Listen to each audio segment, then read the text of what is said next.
It appears that we are live. Hello, everybody, and welcome back to another Hangout. So today I have with me Spurskimo, who he and I will be talking about one of his videos that he made. So hello, Spurskimo. Hi, hello. Hi, Jeff. All right, so just to clarify what the actual topic will be, we'll just first of all play your video. So let me share your screen. All right, I think everybody should be able to see you now. Okay.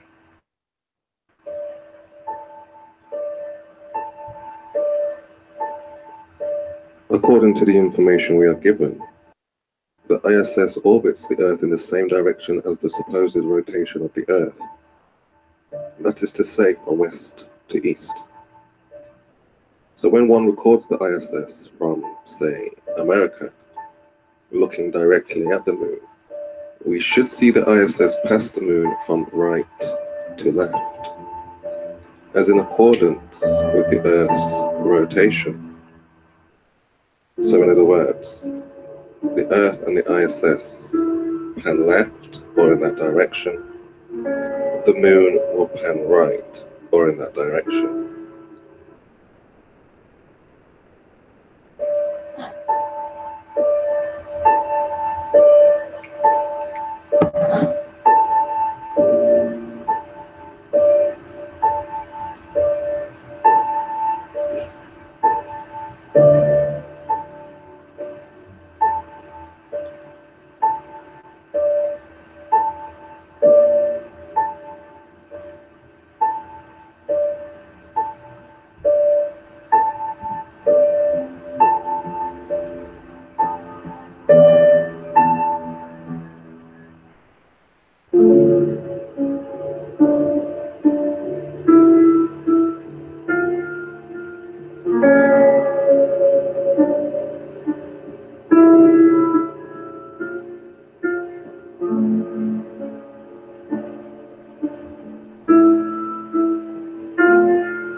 Spurs, I think your video just stopped.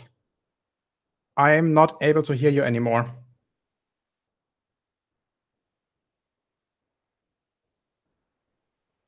Spurs?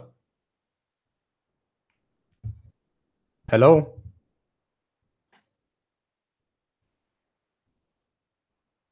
Hello, Spurs? All right, first of all, I'm gonna stop screen sharing you.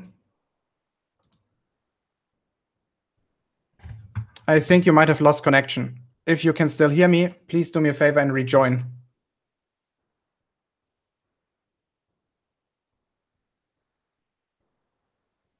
Maybe his computer died or something, I don't know. He's officially still in the Hangout, and he's still sharing the video. However, the video froze, apparently. The music stopped, and now he's left the Hangout. Well, it appears that maybe his computer died or he lost connection. Either way, we'll just give him 5 to 10 minutes to come back in. So I'll just send him a message on Google Hangouts. That's it. Yeah, Seifert, it looks like a computer crash.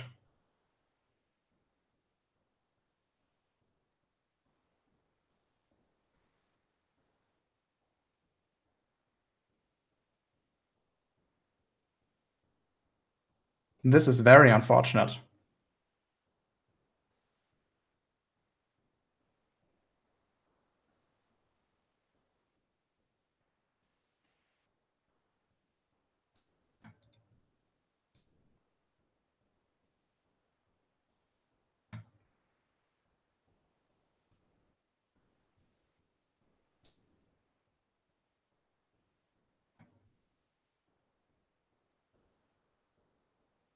No answer from Spurs yet. At least he's online in Google Hangouts.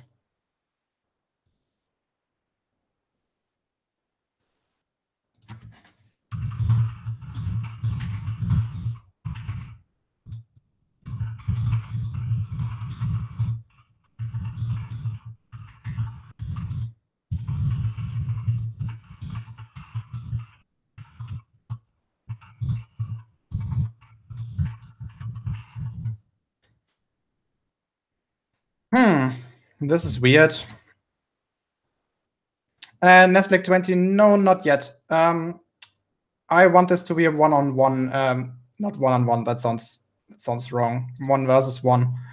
At least with Spurskimo in the beginning. Later, we will probably have an after-show clusterfuck, which of course you're invited to join.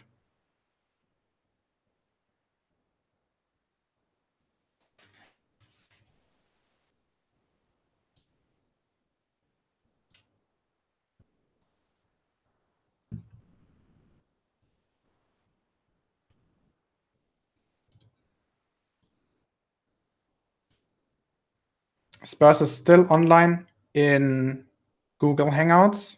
At least Google Hangouts is saying that he's online. It's indicated via a green dot next to his icon. But well, I've sent him 2 messages. First of all, what happened, and then I think you will be still able to use the same Hangout link to join. It appears your computer died or you lost connection. Nothing in the chat.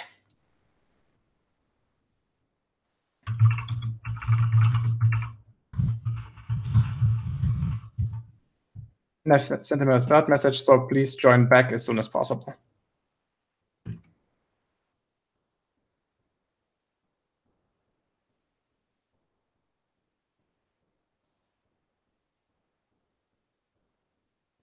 Oh, Michael, you think he's using a cellular device to access Google Hangouts? That would be really unwise to stream videos then.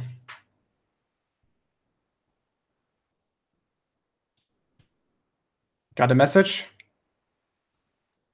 No, that was not Spurskimo. And now he is offline in Google Hangouts.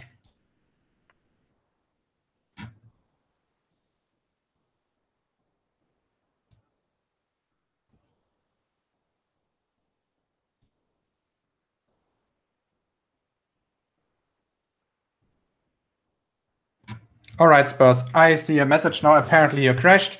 You should still be able to use the same Hangout link. So please rejoin as soon as possible.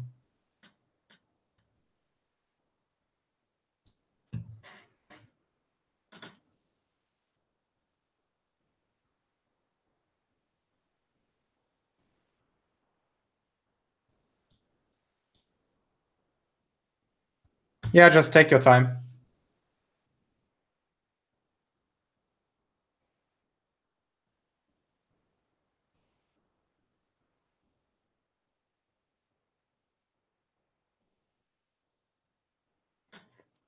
To be fair, he's not the only one having computer problems. My computer crashed various times as well in the last few days. It appears to be a problem with the motherboard. What happens is that it will freeze, and the only way to get it working again is to hard reset it. It might be the motherboard, it might be the CPU, or it might be either the PSU or the RAM, all of which are over 6 years old now. So I expect them practically to die any day anyways. I hope it's the RAM or the PSU, because those would be the ones most easily replaceable.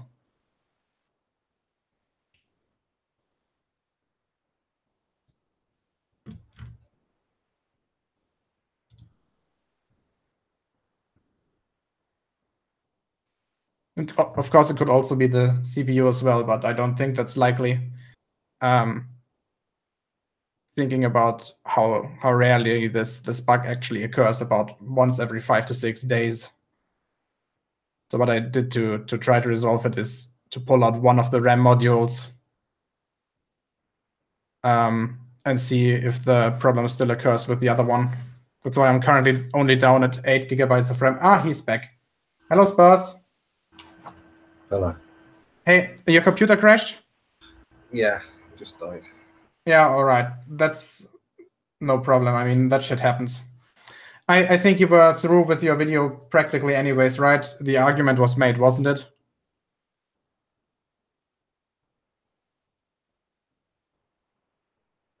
Hello?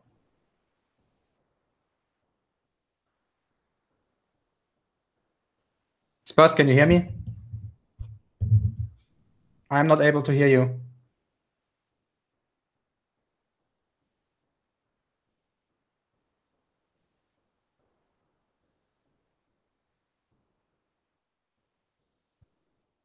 Spurs. Did your computer just crash again?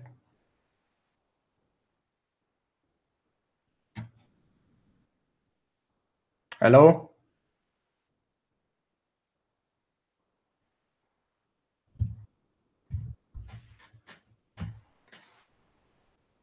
Well, apparently Spurs is having serious computer problems. Spurs, if you can hear this, if you have a second computer available, please try to use that one. Because otherwise there's no point in continuing this in any ways, because he dropped again. You leaving the Hangout every few minutes or even seconds in this case, because of your computer crashing, we can't have a conversation like this. So we're gonna try a third attempt now, and if this doesn't work, then I'll try to show you why you were wrong, while inviting some of the guys to go through the mistake you made step by step.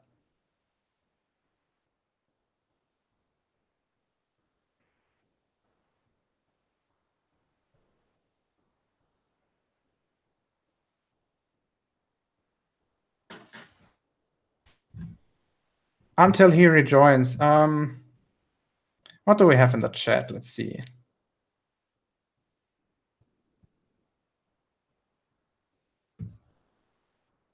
Yeah, also I've seen the RAM prices. They're pretty expensive. The one that I would need, which is an 8 gigabyte DDR3 1600 module, that would cost me about 80 euros. Like the same one that I already have built into my machine to replace this would be 80 euros. So yeah, it's annoying that the RAM prices are so high, but if it's the RAM, this is still the cheapest component. I mean, a new motherboard plus RAM plus CPU plus probably new cooling solution would cost me at least 600, 700 euros.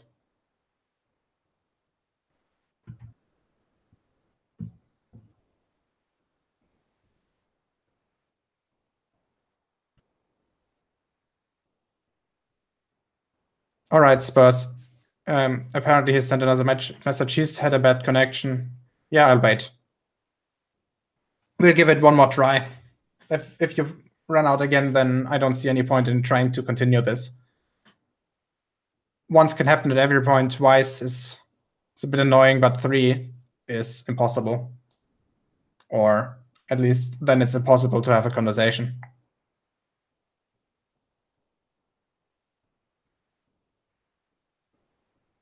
I know, guys, I'm not going to Saturn.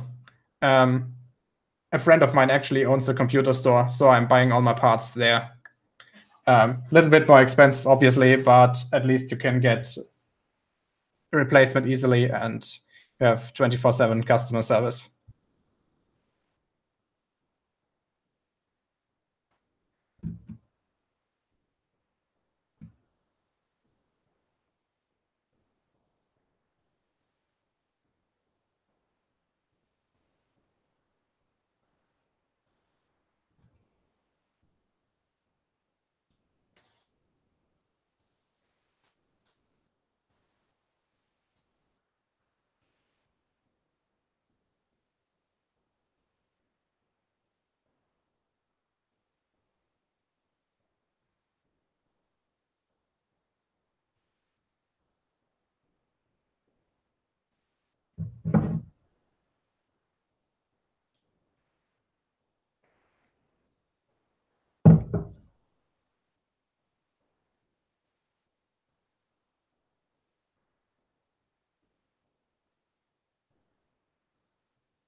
And he's back. Hello, Spurs.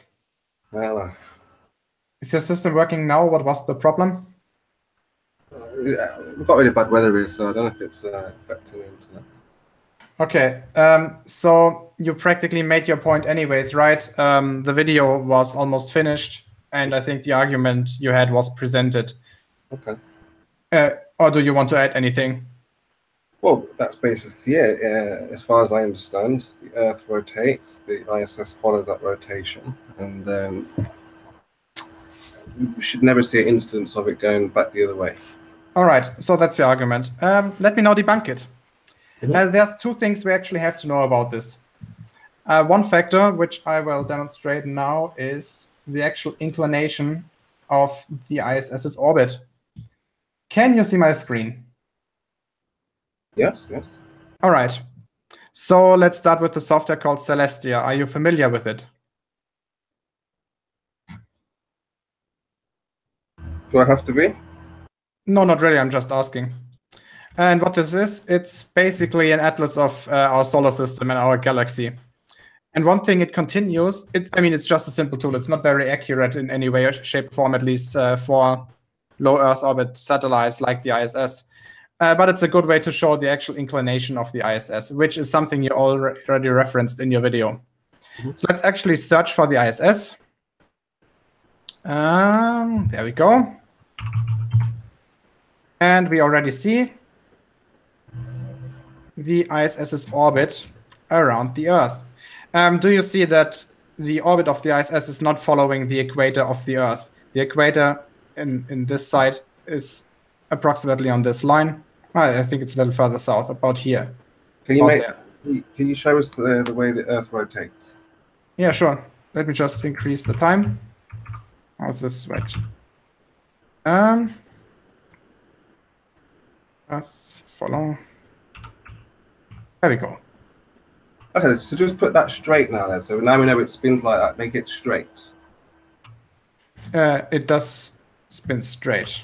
What do you mean by straight? Turn it so it's 12 o'clock north. You mean that way? No, so north is 12 o'clock. So it's No, it's 12 o'clock. Okay, there we go. westival, yeah. That's better? Of course, yeah. Okay, so, it's not perfect right now, but you get the point. That's more or less it here, right there. And as you can see, it rotates in this direction. When you look from the North Pole onwards, it rotates counterclockwise. Like that, so the people... But the point that I wanted to make is when we go back to the ISS, we can see that the orbit of the ISS, whoop, I hate it when it does this, is not directly over the equator. You see that there's an angle between the equator and the orbit of the ISS, and this is relevant. Okay, do you understand that? Yeah, just continue. Okay, it's called the inclination of an orbit. All right, next point, which is really important for your observation. For that, we need another program. This one is called Stellarium. Let me just open this. All right, so Stellarium is a simulator for the night sky.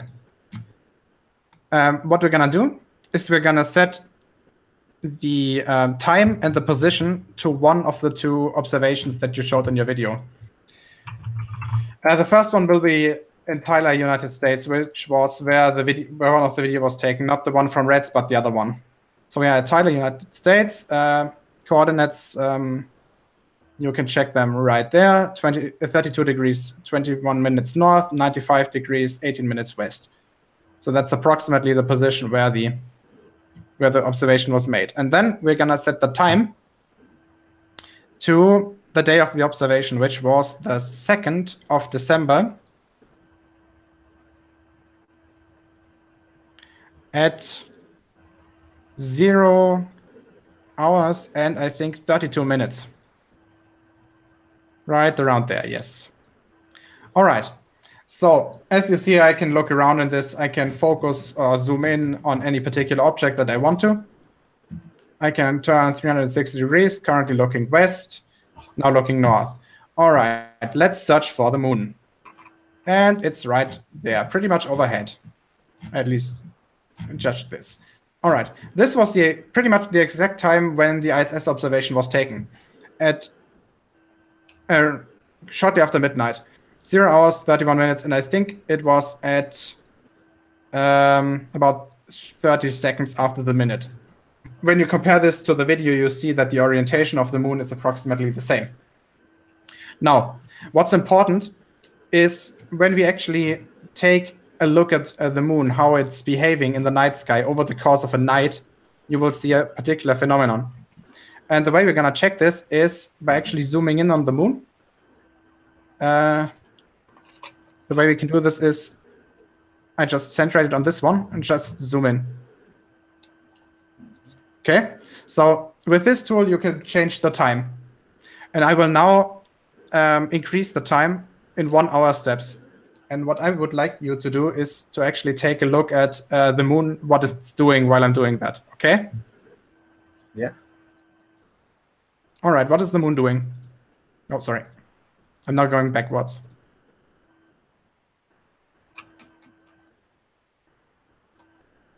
What is it doing? Yeah, it's rotating, yeah. All right, it's rotating. Do you know why it's rotating? Do I need to know?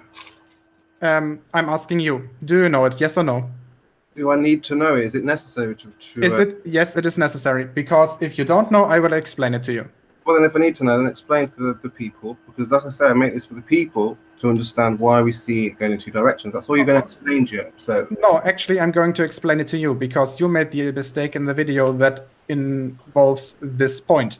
Okay, so let's see it. Then. So just say if you know it or you don't. Yeah, apparently you don't. Okay, so for the benefit, the sake of argument, yeah, go ahead. Okay. What we need to know is when we actually zoom out on this. Oh, sorry, that was a little too far. We see that the moon rotates because so there are two different coordinate systems that we need to deal with. The one is the azimuthal coordinate grid that basically describes coordination, the coordinates of particular objects relative to you. The two different axes are east to west, and so angle on the Earth, starting from north at 0 degrees, as you can see here, 5 degrees, 10 degrees, and so on and so forth. 90 degrees is east, 180 degrees is south, and 270 is west. Okay? Where's the moon? Should be south somewhere. There it is.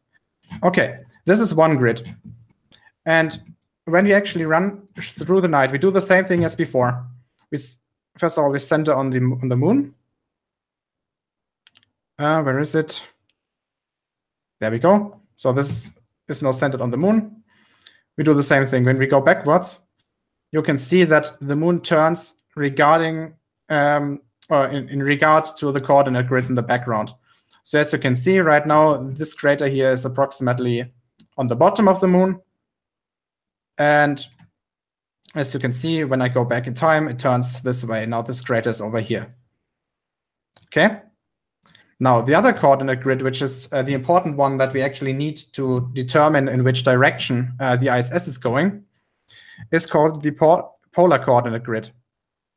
If we lay that over that, this is actually in reference to the rotation of the planet. So when we look at one of the tips of the coordinate grid, which is, I need to zoom out a bit. There we go. In the north, we see that the center point of the coordinate system in this case is right the pole star. Right there is the center of the northern hemisphere, and not the northern hemisphere, sorry. The northern, here's the northern celestial pole, and the pole star is right next to it. Now, when you go back to the moon, zoom into this, what we're gonna find out is that when we change the time now, let me just center on the moon again, you see that, for example, this crater again is approximately on the, let me check this, yeah, on the low side of that axis. Mm-hmm. So here we have 12 degrees, plus 12 degrees, and here we have plus 12.5 degrees. So this is on the lower end of that scale. Okay. Okay, and when we set on this again and change the time again, we see that that will stay the same over the course of the night. Oh, sorry, that was not 23. Supposed to, yeah, there we go. Oh, I lost it. Second, 12th, where is he? There we go. Let's just do this again. Center on the moon. You see that it approximately stays in the same orientation regarding the coordinate grid. Okay. Okay, so now the next step that we have to take into account is which systems were actually used to take the footage of the moon during the transit of the ISS. Because there are two different mounting techniques. If you take a look at this right now, sorry, that's the wrong one. The heck? There we go. This is taken with a azimuthal mount. That means that the mount that we have with the camera, which is a tripod, can be arranged in using this coordinate grid. We can turn the camera east to west, or north to south, or parallel to the surface of the planet, and we can change the angle towards looking up or down. Okay? Okay. Okay, right. But there's a different type of telescope mount, which is called an azimuthal mount. And when we change to that, we can do this in the software here quite easily. The axes we have now are again an angle, and an angle towards regarding the tilt between the direction of the celestial pole and the direction of the actual telescope. So as you can see, when we're looking at the pole star, the two axes we can now use is when we put it this way, it will rotate around the celestial pole. So basically, we can change. This is a little bit annoying. We can change up or down in this coordinate grid, or when we move from side to side, we will not move parallel to the surface of the planet, but we will move parallel to these lines over here. And this is what is necessary to follow the moon without having it turn. The phenomenon that is occurring with non-azimuthal mounts is called field rotation. Sorry, that is associated with azimuthal mount is called field rotation. So let's just go back to an azimuthal mount because it's just easier to navigate right there. And when we now focus on the moon, let me just focus on this one, so it's centered on the moon again. We switch off the azimuthal mount. We just azimuthal grid. We just have the equatorial grid left. We can now check on how this is behaving to how the moon is behaving. And again, let's increase this by a minute, or in this case by minute, because the steps are a little smaller. You see that the orientation of the moon relative to the grid doesn't really change. I can do this the entire time, and it will not change, at least not in a significant fraction. And what we'll also find out is that one part of the moon, which is right over here, will always point at the celestial, pretty much at the celestial pole. So what we can do with this is we can find out in which direction the ISS is actually moving relative to the North Star, or relative to the equatorial grid. Okay? Do you understand that so far? Yeah. Yeah. Okay. So now let's actually do this. We know that this part of the moon is its north pole. It will approximately aim at the northern celestial pole. This is the south pole. All right, I'm gonna exit this program. We don't need this one. Right now, we don't need this one. We don't need this one. All right. No, sorry, that's the wrong one. There we go. Okay. What I did in the next step was actually to compare the photos, or the footage that Red took, to the one that the other guy took in Texas. I am using my video editor. Let me just change the orientation to standard. Yes. So this is now on one window. Usually I have a spread over my two dual monitors. Mm-hmm. Okay. What I did here is, first of all, I've cut out the beginning of the videos because it's simply not necessary. And second of all, I hope my computer can handle all of this simultaneously. I overlaid them with one another. So you see the moon is approximately the same size in both pictures. And let's just run this for a second, okay? I don't know if you can see this. Just increase the size a little bit.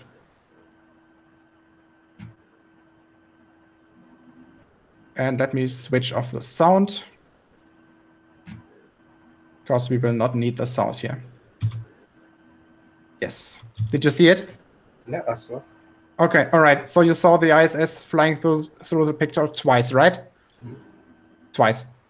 Not only once. Yeah. Okay. So, as you can see down here, I've got the two different videos lined up with each other. Just make this a little bit smaller. Now, you're saying that the ISS shouldn't be flying from left to right, right? Or at least they shouldn't be flying in opposite directions. Yep. Okay. So the next step is to actually align this picture, or these pictures of the moon, with the celestial coordinate grid that we used here. So as you can see, we have this large crater here, Mare Imbrium, and I don't know how this one is called, but we can see both of them here, right? Here's Mare Imbrium, and here's the other one. If I see this correctly, at least on one of the footages. Let me just switch one of them off. All right. Here's Mare Imbrium, here's the other one. All right, so we know that this part of the moon over here is always facing towards north, celestial north, and this one is always facing towards the celestial south. So what we're gonna do now is we're gonna rotate this until this approximately matches up. I'm using this tool over here. And, oh, I need negative degrees. And it's approximately there, maybe. Let me just reference or check this with Celestia. Not Celestia, sorry, Stellarium. It's a little bit more to the... It's a little bit more to the left, I think. I think approximately like this. Somewhere around here. Do you agree? Oh, yeah. Okay, let's go with that. All right. So what we're going to do now is we're going to take the second video and overlay this over the other. So what we're going to do now, again, is... yeah, we have to, first of all, realign it a little bit. There we go. And we have to turn this one as well. Let me just switch off Red's footage so I can see the craters better. There we go. And I think approximately here. What do you say? Is that good enough? Of course, it's off a few degrees, but I think it's enough to work with. Yeah, we'll go with that. All right. So let's run the footage again. As you can see, this time in both cases, the ISS is moving from right to left, which is exactly what we expect on the spherical Earth. So what you apparently didn't understand is that the field rotation of the footage has to be taken into account before you can actually make a statement about how the ISS should move through this picture. Okay, so just show that from Red's position. Show Florida, show the moon, show the ISS, and show... All right. I don't know if I can see the ISS in Stellarium, but we can check out the moon. That's no problem. So Red was in Bowling Green, Florida, right? Wasn't he? Yeah, that's correct. Okay, I just want to find the time. So that's, let me find this on your channel. It'll take a minute. I'm sorry, I don't have the tab open. So this should be it. Yes, Bowling Green. And it was taken on the 11/4/2017. Is that the 11th of April or the... November. November. Yeah, it's the wrong way around. Okay. So let's start with the location.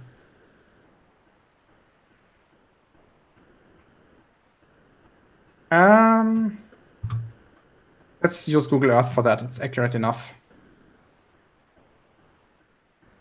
Come on. I want to find the exact coordinates.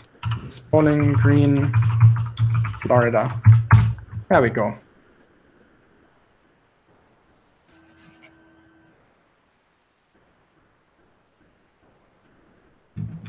No, I don't know where exactly in the town he was. Let's just take the middle of the town with this intersection right there. Gonna set a marking here. So this is Bowling Green. Properties, you can see the coordinates. I'm just gonna draw them on the other monitor so I can put them into Stellarium. So we are at 27 north and 38 seconds and 17.98 north, and west we are at 81.26 and 81.49 26.18.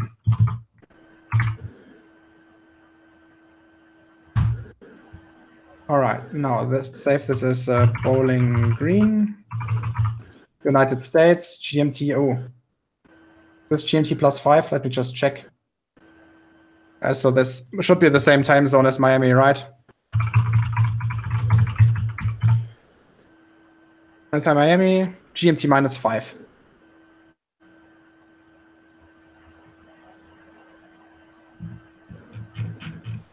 GMT -5. All right, let's just add this so I can access this later. Oop, what the heck? Okay, let's hope this works. Bowling Green, GMT plus, it's same +6 for some reason. Let's just take it this way.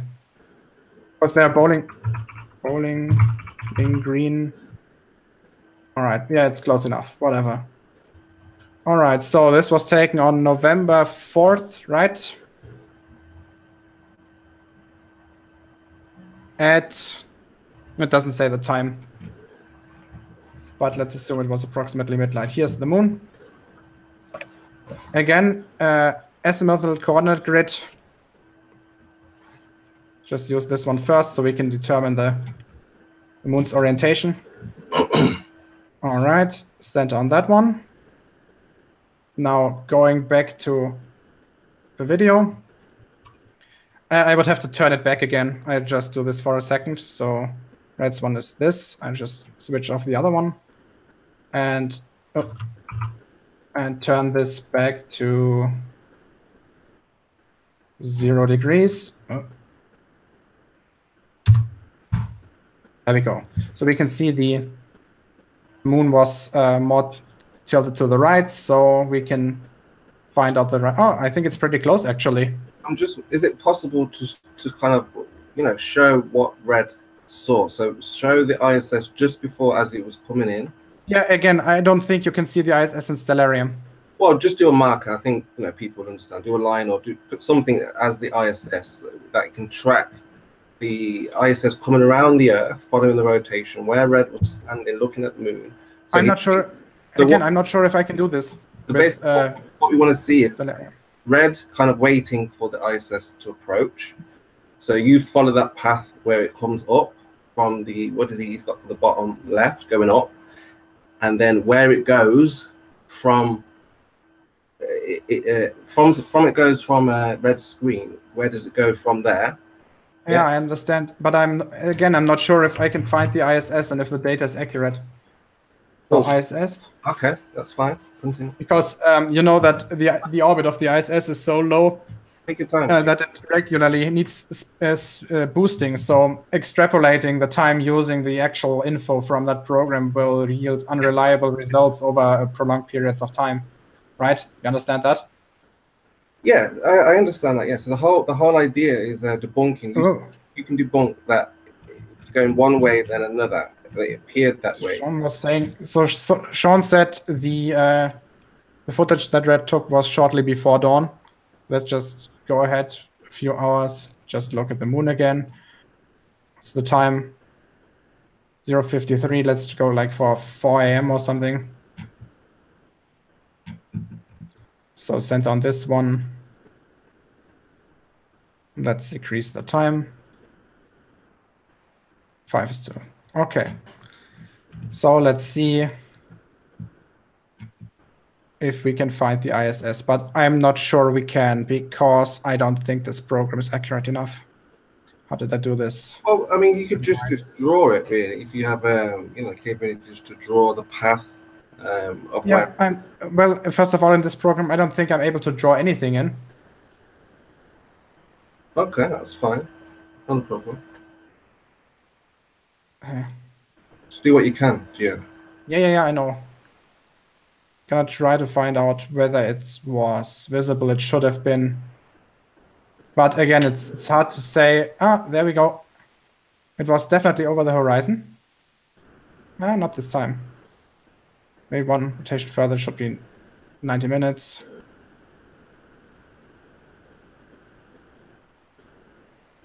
Four, 7, 5:18. No, I don't. As said, I don't think that Stellarium is accurate enough. I don't get any good reading from this.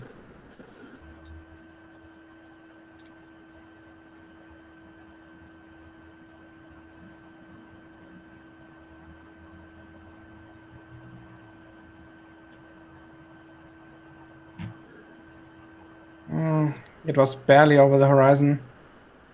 I mean, because the biggest contention is that as we understand the ISS, it should follow the Earth's rotation. Yes, and that's what I showed it would do. Of course, I'm not making any claims. There we go. I'm simply saying it appears that two observers looking at the relatively the same moon. And the moon is over there. As said, I'm not sure if this is accurate enough, but here you can see it would miss the moon by about 30 degrees or so, 40 degrees. But yeah, I wouldn't rely on this one regarding low orbit satellites. That's just not reliable enough. That's absolutely fine. That's fine.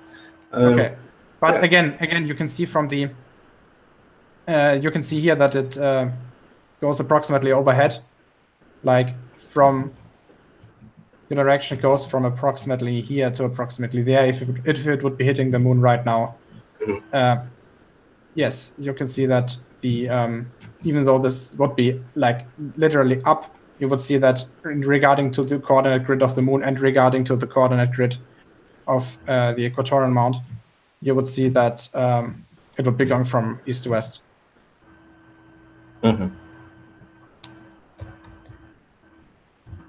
So do you understand why you were wrong regarding the field rotation part? Not quite. I don't understand how we see. I want you to show. This is what I'm saying. I want you to show. I've had lots of explanations, but I thought you would be able to show the path of it going one way, or how it looked like it was going one way, and then. Well, again, it's hard to do this. It's very hard to do this since the ISS is at a very low orbit. In order to actually stay in orbit, it needs speed boosts, which change the orbital parameters. Sometimes the orbit will go below 380 or so kilometers, and sometimes it's higher. And if you know a little about orbital mechanics, you will know that the time or the time it takes for the ISS to do an entire orbit is dependent on the actual height of the ISS. So when the height changes because of drag or because of the speed boosts I mentioned, that is going to change, and I don't think the program is able to take this into account. What you still have to tell me actually. That's fine. Okay. All right. All the question was can it be explained why? Yes, it can, and adjust it. It can be explained. There are various explanations, but can it be shown? That was the key. Can it be shown? The ISS yes, I did. I showed you that you didn't take into account the field rotation, which is important. Okay, so can you just show us the track of the path of the ISS? Not in the program. In any program, anything. Can you just show us? I don't know if I'm able to do that. I think there is a program out there, but I wouldn't know how to handle it. Okay. So yeah, the question I have is why didn't you take into account field rotation? And how do you explain that Red and the other guy were able to actually find the ISS using Transit Finder? I haven't taken any of those things into account. I've only taken into account what they've shown. And what I've seen is the ISS go one way and the ISS go the other way. Yes, but you see that when you actually look at how the moon is oriented, and you then let the video run, which I'm currently doing right now. I should be doing right now. There we go. You see that in both cases, they're going from right to left. So this is what I was asking. Are you saying in reality, they're both going the same way? Yes. Oh, okay. So that again, that for me is what the people have to decide. They'll have to look at the videos, Red's video, and decide that if he is recording something that's going from right to left or left to right. Let's just take a look at the moon again, so I can demonstrate this. Okay. Hold on. Unless you can show the path of where Red was looking, like I did in my video, and where the guy in Texas was looking, like I did in my video, and then we followed the path of the ISS and showing that they're going in two different directions. Now, you're saying that Red and the guy from Texas, even though we see two different directions, you're saying in reality they're actually going in the same direction. Yes, it's again, it's because when you're looking at the coordinate grids, the important one is the equatorial coordinate grid. And if you have a bigger telescope, or if you're doing this a little bit more professionally, you will have an equatorial mount. Because if you don't, and you are focused on one object all the time, this object will turn, and this is something not desirable. If the object, like the ISS, go the same way, why doesn't the moon flip? The moon does flip. Well, it's not. Well, so you're. I mean, yeah. What do I think we're talking? I'm sorry, we're talking past each other. I think. No. Please take a look at this. Please take a look at this. Okay. We have the full moon over here. Yeah. Did you say the two moons are flipped? Yeah, I'm saying we're maybe talking past each other. The moon. I'm just saying. You just two moons. Please let me. On one side and in the video. Stop. Okay, go ahead. When you take a look at the night sky and you take a look at the moon, which is what I'm doing right now, let's just go back to approximately moonrise, okay? Okay. So we're going back over here. And you can see that let's go literally right back to moonrise. So take some time. Think a little further. This is taking the atmosphere into account. We could switch that one off. So this is approximately moonrise. You see these two craters, this one roughly on the top and this one on the, well, somewhere between the top and the left. Okay, let's go to moonset about 8 hours or so later, 12 hours or so later. So moon is over there.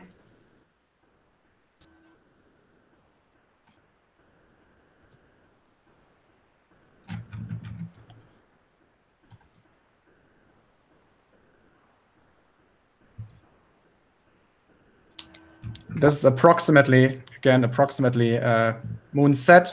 And as you can see, the moon has turned by approximately 180 degrees. This one here, pointing to a completely different direction. I think it has more turned like 80 degrees or so. No, it was more than 90. Somewhere between 90 and 180. But you see this crater no longer looking upwards, and this one no longer looking left or up. Yeah, can you just compare? Can you just show us a screenshot of the two moons so that people can see, like Red's moon, just so they understand it turned? Yeah. Yeah. I turned them approximately from the orientation they were filmed. I turned them approximately.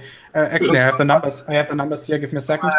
This footage was turned 58 degrees to the left, and the other one was turned 40 degrees to the left. Is it possible if you put them side by side? Oh, let me try this. There we go. So you can see now the orientation is correct. The positions of these craters matches. When we overlay them, they fit. No. I just mean as Red and the guy from Texas in the original video. You mean turn them back? No. Ah, all right. I understand what you mean. So this one was, this one was at 0 degrees. So this was the guy from Texas's footage, and this here's Red's footage. There we go. These were the original orientations. Sorry. There we go. So as you can see, both of them are tilted to the right. Right. Compared to the celestial position. Are you saying that Red, if people looking at this moon wouldn't really see the moon in this position? Yes, they would. So then again, I don't see what the problem is. Yeah, the problem is that you have to take into account the. You see that the moon is turning, right? You do see that. No, I'm saying that. You do see in Stellarium that over the course of the night the moon is turning, as is every other object in the sky. You do see that, right? Right, but what I'm asking is that the two moons, one is not flipped. I just want the audience to see the two moons side by side so they can decide if what you're saying is true, if they are flipped or if they're just like, turned slightly. They are almost 90 degrees flipped, both of them. Oh, let me. So the crater that I like to look at, because it's very apparent, is this one in the southern hemisphere. It's here, and it's there. Again, when we overlay them, right. If we just go back to this, I hope I can restore it. I apparently can't. Okay, so let's do this manually. Why are you turning that moon? I already told you, because field rotation is relevant. And there we go. Because? Because the field rotation is relevant. Yeah. The field rotation is the apparent rotation of the objects in the sky when you're looking at them, when you're using the azimuthal coordinate grid.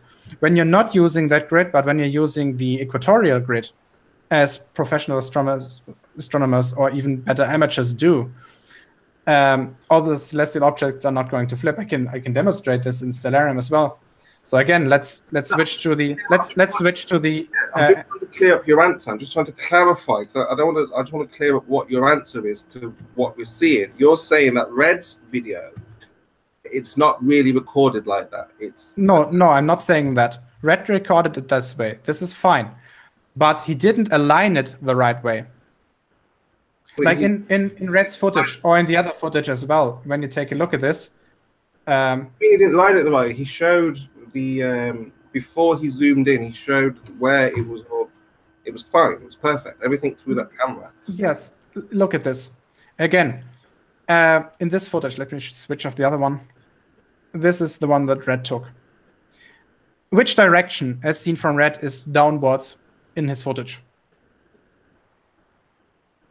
Sorry, say that again. Like, which in his footage, which direction is downwards? The way Red saw it. Where's downwards? Well, we'll just take a look. This is what I'm saying. We need to look at Red's footage. Yeah, that's what I'm doing right now. Yes. So where's downwards? Get where's Red, downwards? You get the actual footage of Red. Here it is. This is Red's actual footage. The only difference is that I took the introduction out. No, let's go from the beginning. Yeah, let people see how the camera was set up. And I don't think there is a camera set up in that video. I'm not sure about this. Yeah, in his video, go to Red's website. Why do we have to? I already told you this is an azimuthal mount. This is a normal tripod. You need to see what you're talking about. Most people don't know what you're talking about. I think 95% of my live chat will know what an azimuthal mount is.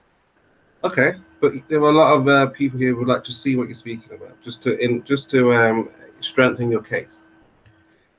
I don't understand why you're turning the moon. I already told you. Well, then show us the camera there. Okay, here's Red's video. Start with this. There it is, an azimuthal mount. You see, you can align the camera in two ways, either up or down, and right and left.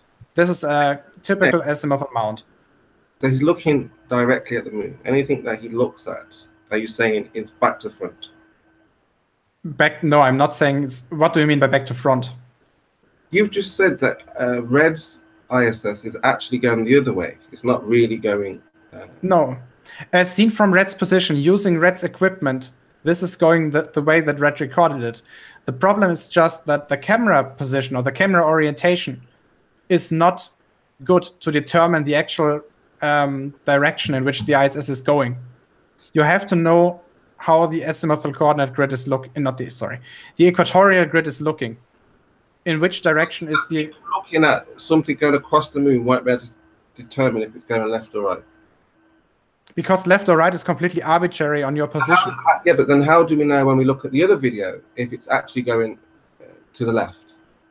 Because we know in which direction the moon is looking regarding to the other coordinate grid, which is not dependent on your orientation.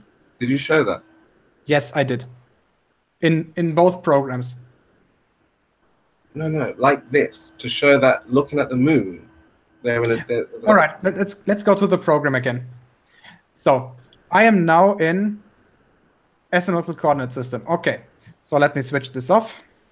We don't need equatorial now. Again, I can move the camera in two ways. I can either go up or down. I can do left or right. This is a simulation of the system. This is stop.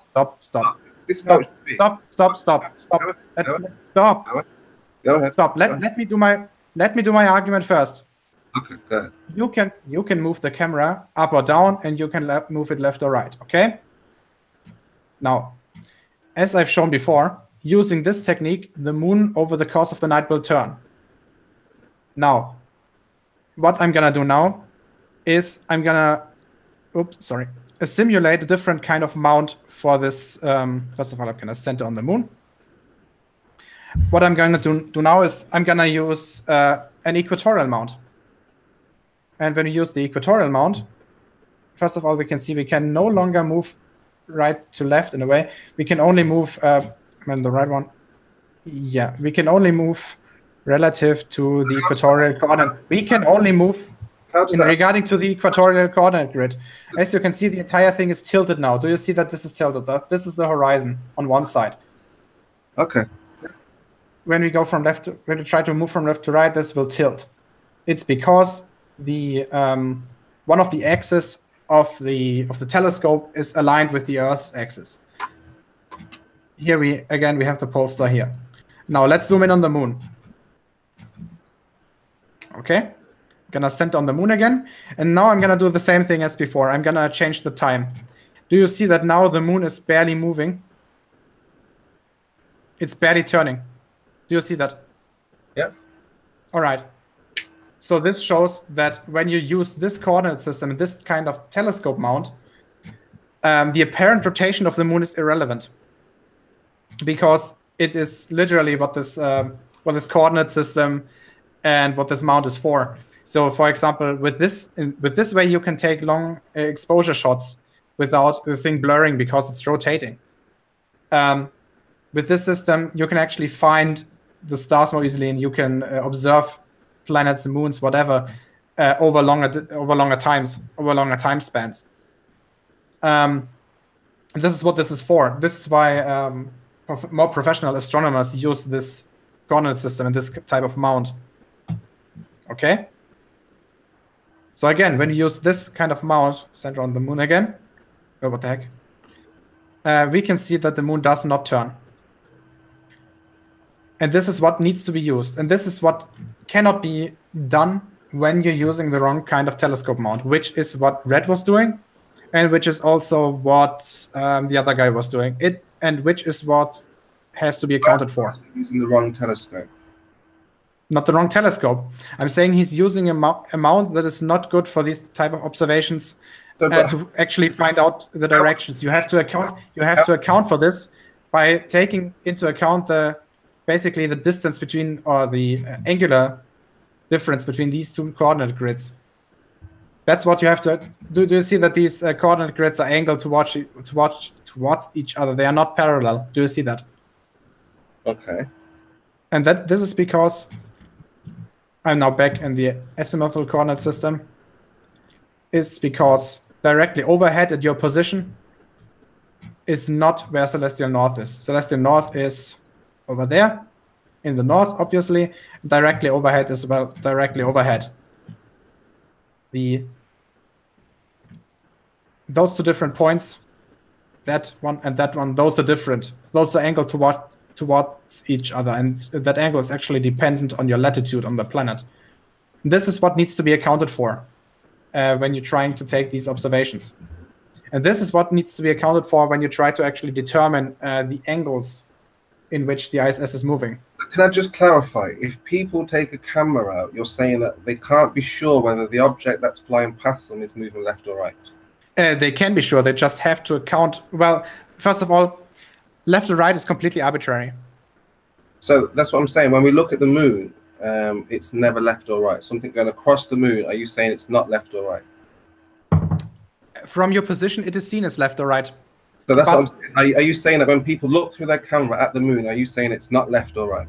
From their position, yes. But if you have two people at different, when you have stop. When you have two people on different, when you have two people at different positions, though, and they're looking at the same phenomenon at the same time, for example, the moon, this will be different. For example, somebody on the southern hemisphere sees the moon the other way around. So if the ISS traverses on that one, it will be the other way around. A video of somebody in South Africa with the moon is on the other side, and the ISS supposedly goes to the other side. So that makes sense. But you're saying with Red's video, he used the wrong camera, P900, which everybody's been using, and therefore everybody's looking through that, getting objects going the wrong way. That's your answer, yes? You're not clear enough. Going the wrong way is completely arbitrary. You've just said that Red's ISS in reality is actually going from left to right. What I'm saying is the ISS is going in the orbit that is predicted.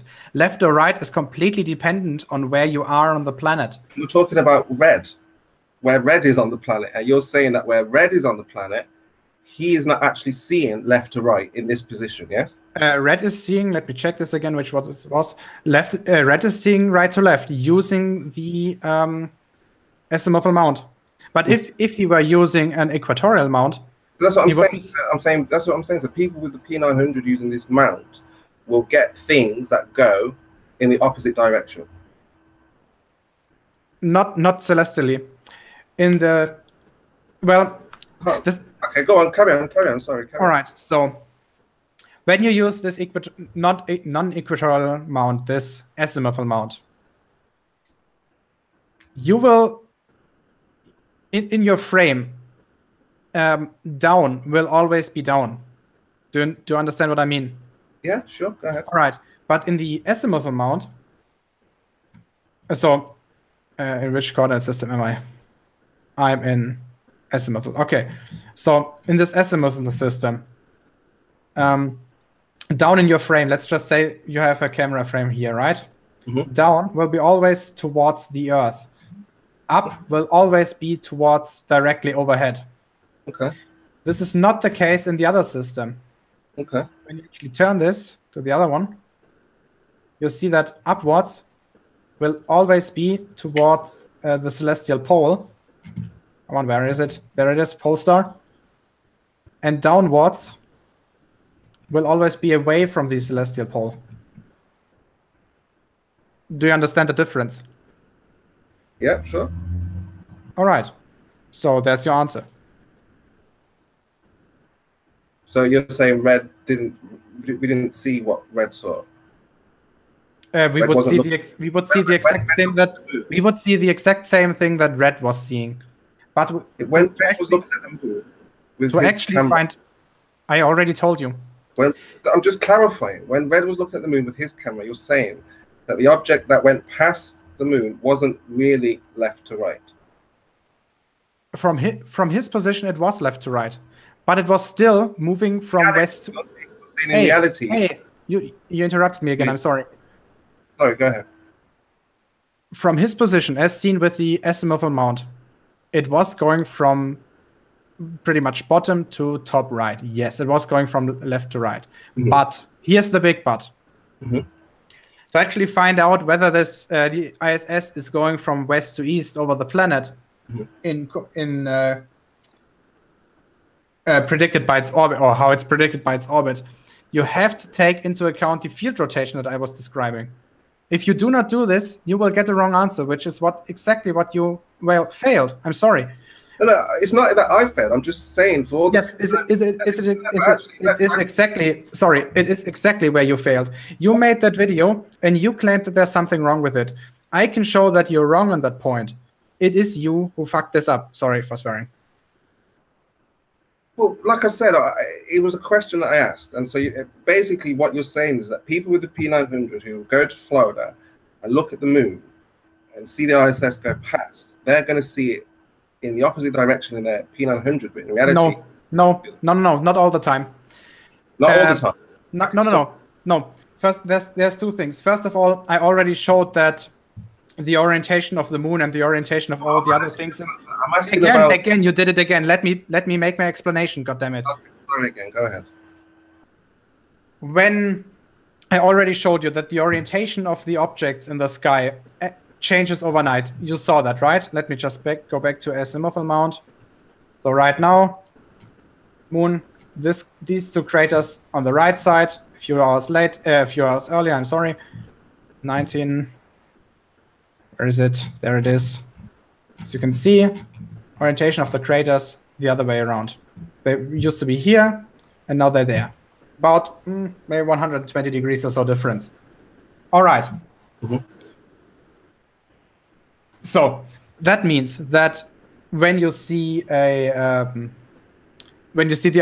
ISS passing in front of the moon directly after the moonrise, like a few minutes after the moon has risen over the horizon, the orientation in which the ISS is moving will be different from when it's setting, or when the moon is setting, to be precise. This is one factor. The other one is that as I already showed, the orbit of the ISS, we go back to Celestia, is not parallel or is not directly over the equator, there's an angle between the two, which I think is about 50 degrees or so. Mm. So you will get different orientations of the ISS passing in front of the moon, depending on which time of in which position of the orbit the ISS is, and those will look different depending on which time of day or more precisely which time of night it is. So yes, you will see the ISS passing from right to left. You will see the ISS passing from left to right. You will see the ISS passing from from up to down, and you will see it passing from down to up, I think, as well. So yeah, taking a look at the ISS directly with an azimuthal mount doesn't help you. You have to account for the field rotation first. Only then can you make predictions, or you can derive conclusions from the footage, which you didn't do. You took the azimuthal mount and said that there would be something wrong with it without actually knowing this. So yeah, it definitely was a fail on your part. Okay, fair enough. That's you've given an answer, but you haven't actually demonstrated. You give an explanation, which is, it's something, because a lot of people are still going to be confused. They want to see that path of that ISS. I mean, it hasn't really been concluded what you've said.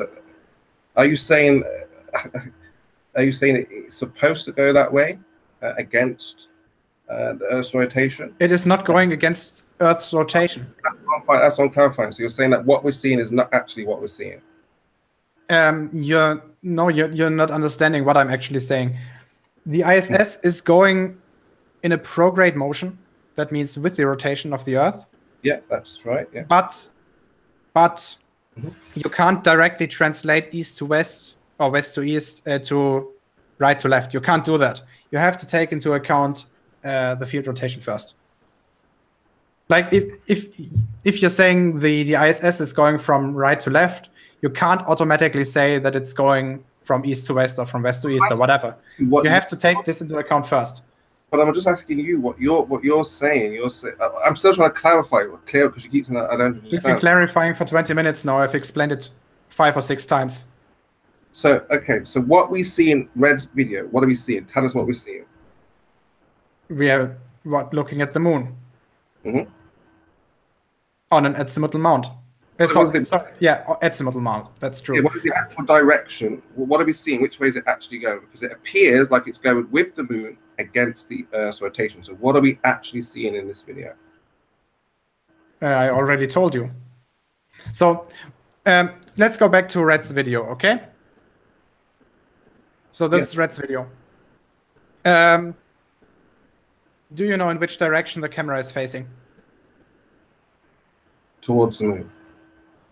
Yeah, but in which is it facing? Northwards, southwards, eastward, westwards? What is it facing at? Wherever the moon is on that day. And that was? Yeah, that's Red. It's facing westwards. Let me just tell that. Okay. Go ahead. So, in which direction is the bottom of the frame pointing? Where was it facing in Texas? At midnight, it must have been pretty much south. Okay. All right. So in this frame that Red took, in which direction is the bottom? South. What? No. Why? If the camera is facing westwards? Well, north is the top. Yeah. So you have. Oh no. That's what your mistake is. Okay. Let's go. So we're still in Florida, right? Yes. 4th and I think it was shortly before dawn. I found your problem. Okay. This was shortly before sundown. Sunrise. He's facing south. I'm saying just in terms of. If you want all right. So here we have the moon. Okay. This is Red's camera. I mean, it's more zoomed in than Red's camera, but let's just say this is Red's camera screen. Which direction is down? From where? Downwards. When you're going from here downwards, which direction is it? Well, where's the north? Where are you going to put the north? That's your. I mean, it's the same question. Where is when I ask you where is south, you should also know where north is. You're trying to confuse the situation here, Gia. No, I'm not. Look at the moon. They can understand things going to the left, going to the right. Okay, look. Let's do it this way. Here's the moon. Let's just remove the equatorial grid. We don't need that one here. Oh, that was not my intention. So this is again azimuthal mount. Okay, let's go down in the frame.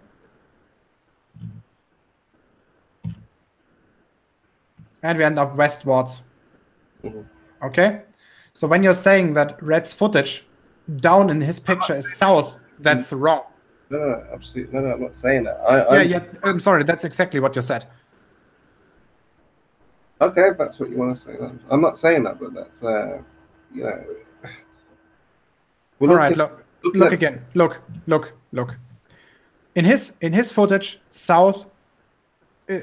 west is downwards, okay? Yeah. West is downwards. That's all good and well.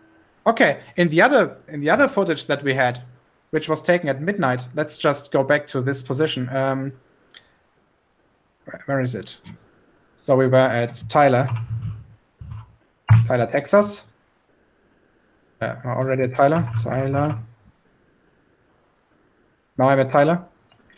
And this was 1 month later on the 2nd, I think, of December at 0:31. As you can see, the moon, it isn't directly overhead westwards. It's further to the south. This direction, when you're going downwards here, you're not at west, you're at southwest. And this difference in direction is what has to be accounted for using the rotation of this footage. Yeah, that's not what the dispute is. I'm sorry, this is exactly where the dispute is. Let me just turn this again. I think the dispute is that it appears to be going in different directions. So I want the path of the ISS to show that the two observers would look at one going right to left, and then the other one would see going left to right. Simultaneously isn't possible. You know that. No. After 1 month, they're a month apart. One is in November, the other is in December. Yes. So I want to see the path. But even if these pictures were taken at the same time, you can't see the ISS from one position when you can do it at the other. Yes, but if you're in Texas and you drove to Florida, you would still see the same moon. So if you were in Texas, like the night of Texas, and you were in Florida, you could have seen the ISS on that night, and vice versa. So you're looking at the same moon. A lot of people seem to confuse and they think this moon is on the other side of a road or the other side of the Earth or something like this. You're looking at the same moon. I agree. So what?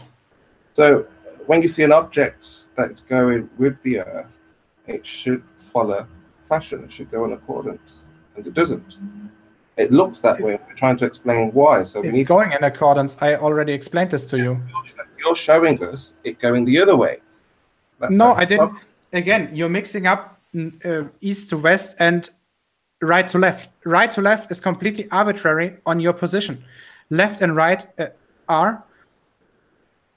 East and west are not. East and west are not arbitrary. Now, the angle of the ISS doesn't matter. You see that the angle of the ISS here changes maybe about 110 degrees, something like this. The angle's not so important. It's the direction. Oh, the angle is important. That's also where you're fucking up. Because again, stop. Sorry.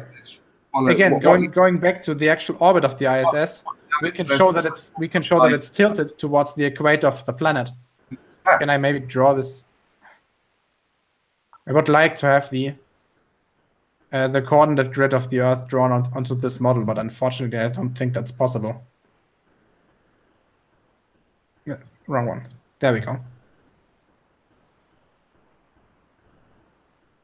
So, I think I've explained this to you often enough. Yeah, you've given a very good explanation there, Gia. Very good. And I think the people will, take, a lot of that into account and decide if, when they take their P900 to Florida, if they're going to get the ISS going, the right way. I already told you they are gonna get the ISS at different angles, apparent different angles. I'm not talking about the angle, Gia. Again, we're talking about the direction. Yes, and the direction is dependent on the angle, isn't it? It can only go one way. The ISS can only go one direction. One direction in terms of the orbit, yes, not one direction in terms of the observer, because again, the angle of the ISS going in front of the moon, everybody in the apparent angle of it going in front of the moon, as seen from the observer, is dependent on the time of day, and it's dependent on the ISS on the orbit of the ISS, where it is in its orbit. Mm-hmm. But every time anybody who records the moon in the north will always find that it goes to the right, and the ISS will always go to the left. No, I already told you now, I think 6 times, why this is not the case. Well, again, that you have to demonstrate that. I already did. No, you give an explanation. What do you think? What do you think demonstrating is it? Do you have an alternative explanation that shows the same behavior, or would yield the same behavior? Yeah, I'm at a loss. I don't have any explanation why it looks like Red's ISS is going in the wrong direction. No, I have no explanation at all. All right. First of all, thanks for admitting that. And well, why are you then using it? I mean, you're basically using the argument that you don't have an explanation, therefore there's something wrong with it. Yeah, I would like to understand how I studied the ISS a little bit. Yes, sorry if I interrupted you. Yeah, as I understood, the ISS follows the rotation of the Earth. So you might go, up diagonally, down diagonally. That's fine, but it wouldn't come back upon itself and go in the opposite direction. So I'm asking someone like yourself. Again, it's not the opposite direction. Well, that's what I'm saying. It's just a matter of on how your camera is oriented. Your camera orientation will change. Yeah, that's precisely what I'm asking. You're saying to the people here and me that it's not actually going in the opposite direction. And yes, that is what I'm saying. I'm saying that the camera orientation is relevant in terms of the actual observation. To find out if the ISS is moving eastwards, westwards, basically how big the inclination of the orbit versus the equator is, you have to take the field rotation into account. And this is why the equatorial, I always mix them up, azimuthal mount of the camera mount that Red is using can diffuse people. Why did Red do that then? Why did because it's cheaper. The usual mount, the azimuthal mount, is just the usual camera tripod. I really want to get a shot of the ISS going back to front. What do you mean by back to front? Because if he wasn't using that, you said it would go the other way, right? It would go in the right direction compared to the moon. If you didn't use this, you're saying the ISS would have gone the other way. Do you want to actually take a look at the prices on how much an equatorial mount costs? No, I'm just saying that you're saying that if he didn't use one of these, it would have gone in the other direction, yes? No, I'm saying if he would to actually get the correct orientation towards the right coordinate grid, he would have to buy a equatorial mount. And I'm not even sure if these are available for simple cameras. They sure are available for telescopes. But since his observation only lasts a few seconds, like not even a second, I think, like 1 second or so for the ISS to pass over in front of the moon, there isn't one needed. Why would you do this? The only reason to take an equatorial mount is when you want to take long time exposures of something. For example, when you want to photograph a nebula, when the camera exposure or the sensor has to be exposed for longer periods of time. Just to clarify, so in both videos, the moon pans to the right, but in one of them... No, I think in both of them it goes to the left. Let me check. No, both go to the right, the moon. No, to the left. Do you see that? They move to the left. And the angle between them is explained by the orbit of the ISS, being not directly on over the equator. Hold on, can we just show the original footage of the moons? I mean, it's the same one, only tilted. Okay, the link will go into the description for both videos, obviously. You're showing Red's I'm showing both logo, simultaneously. Top right corner, with the original is in the bottom right corner. Yes. Let me just switch one of them off. So now Red's footage is switched off. Now we can only see the other one. This is the other footage. Okay, so I'm just saying, if you're satisfied with that, then there's not really much more to discuss, because if you're going to say that you have to turn cameras and angles to show that, and flip it around to say it is going, I don't know what more is there to say, in this case. Yeah, it's simply because you don't understand how an equatorial mount works. That's everything. Okay. Here's the thing. When you want to do a long-term exposure of something in the sky, right? You don't want the object to be turning. Do you agree? Because then you would blur everything. Okay. All right.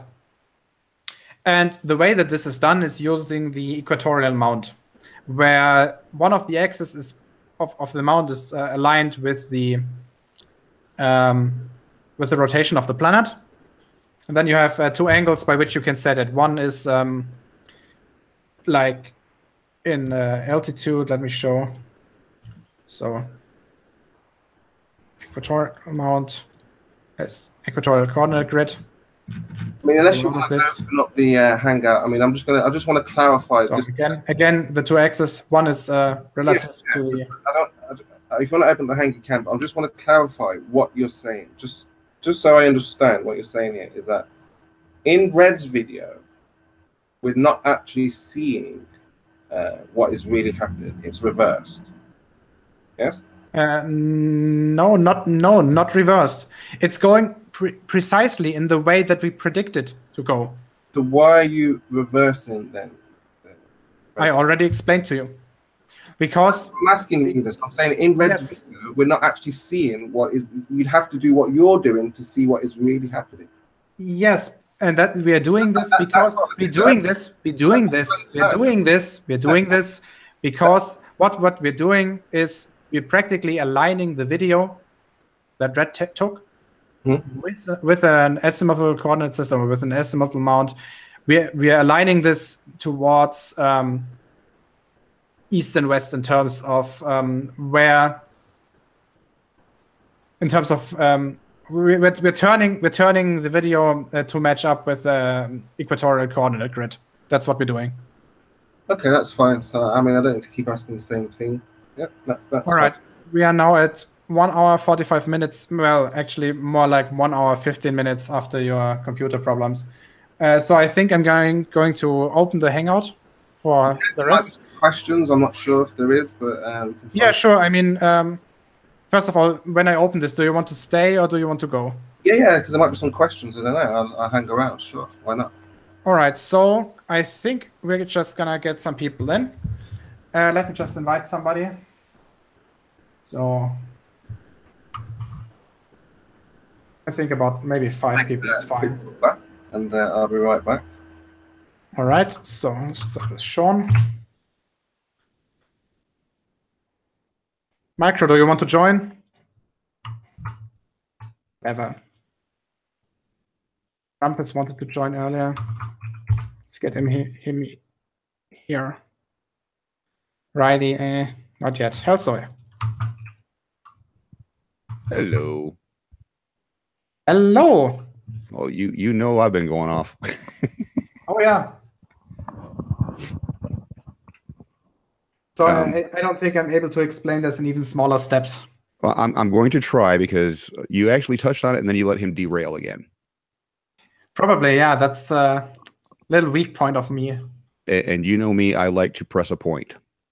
That's true. So I'm actually going to let Spurs walk himself through his problem. All right. And I'm not going to let him derail or change the topic. Go for it. So, Spurs, let me know when you're ready for this, because this is going to be really interesting to see if you can walk yourself through this. He's AFK for a minute or two. I think he needs a bathroom break or something. All right.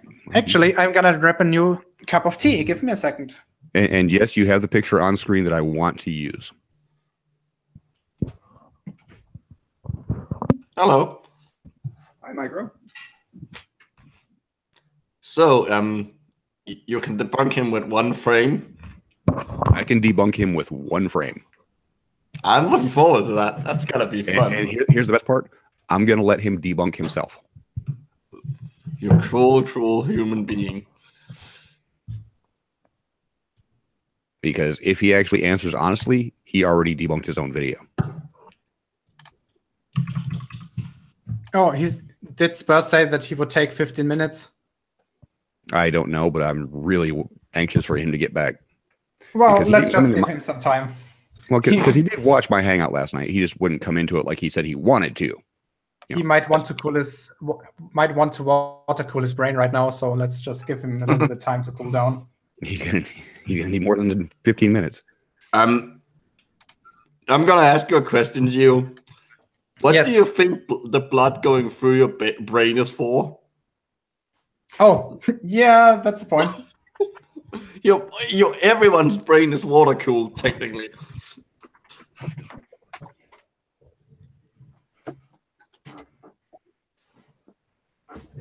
Oh, Debbie is in the chat. Debbie who? Debbie Duran. Don't know her. You don't know her? Nope. She's also a flat earther. I invited her, I think, twice into a hangout. Why did he disable comments on his video? What? Spurs disabled comments on his video. Did he? Surprised. He did. And before the typical FE retort, I just don't want to deal with the trolls because being corrected is trolling.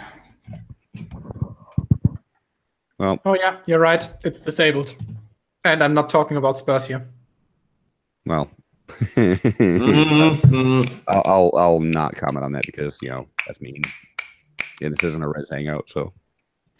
Oh, and Neslik wants to join as well. Yeah, let's get him in here. Neslik, I'll send you the link via Google Hangouts. But when Spurs gets back, I definitely want the floor.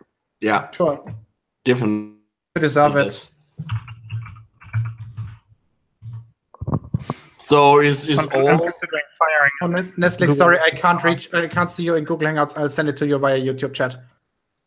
So is all stop signs in Florida that almost falling over? Only when Reds drives. I was about to ask. That's a hurricane damage, probably. So the fucking stop sign. For the record, Neslik, you should have received the invite via Google Chat. Sorry, YouTube chat. For fuck's sake. You mean YouTube messages? Yeah, whatever the translation in English is. Yeah, YouTube messages. Let me pop out the chat here. It kind of sucks you went this early because Reds probably would have liked to be a part of this one. What are you trying to say, Elsa? I was just going to say I've been away for the last 10, 15 minutes. Did anything in particular happen that was super exciting in the last? No, not really. No. No, it went in orbits. Oh, Jared, of course you can join. Heck. There we go. Also, get it over this just time. Google Hangouts. If anyone wants me to fire up something like Google Earth in VR so they can use as a showcase, just let me know because get that fired up, Halfway, and set your position to Bowling Green, Florida. Can you adjust the time? Can you adjust the time and date on that at all? Yes. And it will show accurate stellar stuff. No. No. Well, never mind. Then. I can't do dates. Like I can do time of day. Well, again, I can Shawn. I can use Stellarium. Okay. Well, keep that ready. Set your date for Red's observation, and the time was like 4:40, I believe, or right around that area, a.m. I thought it was 5:10 with... Or 4:10, yeah, that's right, because, he's got it set to -5. There it is, Bowling Green United States. That was the one I said, I think. I'll just fire up Celestia so we can have something as well. So 4 what? Try for 410. This was November 4th, right? Yep. Yeah. 410. It might be that I'm in the wrong time zone because for some reason I have to set that time zone manually. So it might be 1 hour. No, you should be in the right time zone. Yeah, you're in the right time zone. There we go. Yeah, it's shortly Go ahead and before zoom dawn. in on that. And by the way, constantly keep doing the center on target whenever you change times, because it gets really annoying when you try to look around for it again. Yeah. Every time you started to chase the moon when you were changing times, I was like ripping hair out. Yeah, I mean, as soon as you move it a little bit and then you change the time, maybe freeze the time. Yeah, go ahead and freeze time. Pause. How's it possible? Just click the play button. Ah, nice. There you go. You learned something new. Unlike Spurs. Gio leveled up. And if you're listening, I was going to say, and if you're listening, Spurs, see, mic check, and give each other a hard time. Yeah. Hi, Nestle. Hi. Just so you're aware, when Spurs does come back, I have the floor. All yours. Do you? Because I'm gonna let Spurs walk through debunking himself.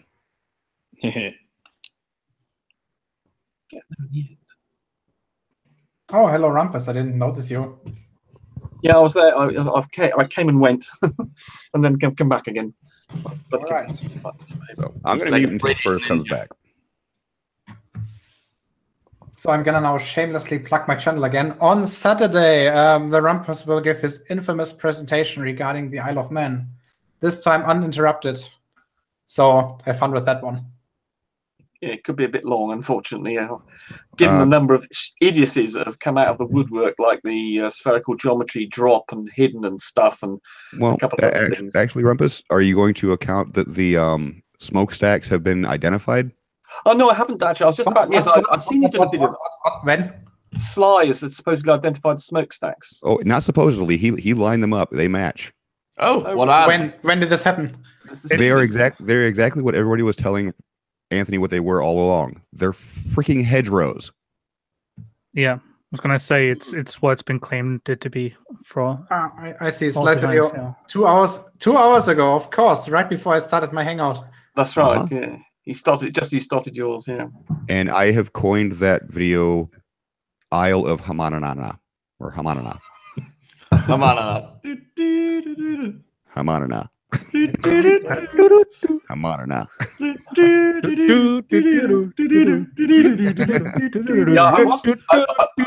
I had actually briefly looked at where these smokestacks were, and I could see they were not. Though I must admit, I did think there was some smoke coming out of them, because of course that video I think is based on his third video and not his second one. That smoke is a tree line beyond the hedgerows. Right. Unfortunately, but am I right in thinking that is only in his third video, and therefore it's not something we've all got access to? Well, Sly got a hold of the composite. Yeah, I've got that, but that's based on the second video. And then he enhanced the holy crap out of it so you can get a lot more detail out of it. Right. Okay. I've done a bit of that, but I must admit And then you have to watch the video. Yeah. Okay. I have briefly investigated, but what I have established is it's definitely in front of the Isle of Man. Indeed, I've done some. It's on the Isle of Man. Yeah. It's just low angle looking at hedgerows. Right. Just something for the chat. Sue Lynch, you say I deserve compensation for this hangout. This hangout was actually harmless. They were less, they were hangouts that are much more painful to watch and also to be in. So, if I deserve compensation for the hangout, check out the Pyramids one with Riley. Check out anything with Riley. Yeah, when you did angular size, Gio. The one with angular size with Riley, I thought was a bit special. Filter. You mean you spent an hour explaining to him what angular size was, and I was very feeling for you because you didn't quite use the exact words. You got 90% of the explanation to him, but you didn't quite get that last 10%. But I think would have kicked it over his head. You went fighting for an hour with him not understanding that you didn't have to have the distance involved. You see, what you should have said, I think, to him there was that if you go outside and stick your finger in that thing, hold your arms outstretched and stick your thumb up, then there's an angular size to that thumb, and then you could go around measuring the angular size of anything simply by putting your thumb up against it. If anything it's thumb size, it means it's got the same angular size. Oh, and the crucial phrase you didn't use was, we use the phrase angular size when we're looking at an object and looking from one side to the other, whereas everything else is just simply an angle, the value of an angle. You didn't quite use the final killer phrase to finish up, but you suffered for that. Even if he had used that, he wouldn't understand. Possibly, but Gio, I mean, I can imagine Gio. I was going bonkers just listening to Gio, and if I was in that situation, I probably wouldn't have thought of some of the better ways, perhaps, of phrasing it. But Jesus, that was painful to listen to. God, have you seen the pyramids around us? Yeah. What's up? Sure. What else? What was the time and date you wanted to? What was the time and date you wanted it to be set in astronomy's programs? November 4th at 4:11 a.m. On the screen. Okay. November 4th, 4:11 is the time that I have right here. So it would be maybe nice if you could synchronize that. Yeah. Sorry, Cam. What time zone is it? Because I can only do universal or local. It's Eastern. So go ahead and do -5. -5, okay. I knew it. Are you sure we weren't still in daylight savings time? When does that end in Florida? I'm not sure, actually. And I mean, start of November, daylight savings time went to mid-November. Really? Heck, that's late. So then we were still at -5. It's -4 now, isn't it? Or is it the other way around? Okay, this is gonna complicate things. It ended on Sunday, the 4th of November. At 2 a.m. Yeah, I was gonna say it's at 2 a.m. specifically, so we're safe. I know, but it's just like, if it was just like a couple of days after or before, it would have made it a bit easier. So we're at -5 right now, right? It's nice that it wasn't taken at wait, when you're going from daylight savings to normal time, you're going back 1 hour, right? Yes. Yes, you can always remember it with the direction. Yeah, plus and minus, exactly. No. -5. No, the way you remember it is that in the summer you take your what's the fucking fall back. Well, okay. Yeah, I remember that you have to take out what's that called in English? Your garden furniture. No, screw all that. Spring forward, fall back. I always remember. Yeah, but that doesn't really work. That doesn't really work. That only works in English. Well, again, the way that I try to remember this is in the summer, the temperatures are hot and tend to be positive over 0 degrees. So that's you add 1 hour. Gentlemen. And in winter, you take 1 hour. Oh, look. Spurs is back. Jared. Good evening, Micro. Hello. Good evening, Nestle. And Shawn. Hi, Spurs. Why is playing a video again? The point is, or the goal here is that I've addressed a thing or situation that I thought needed to be addressed. And we're trying to correct you on your mistake. Now, you're coming at me like, well, this can be debunked, like I've, made a claim that something is... Well, you've made a claim that it's moving from west or east to west, and it's not. All of the questions that I've been asking have been asked, and you're giving me your explanation. I can actually settle this really, really quick and actually have you walk yourself through it, Spurs, if you give me a minute. Your explanation on why. Leo, bring up the picture of Red's camera.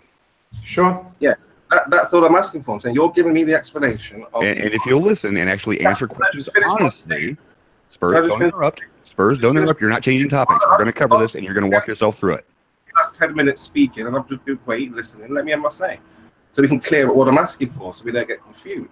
So Spurs, I promised Shawn that he would have a few uninterrupted minutes to talk to you alone. Is that okay for you?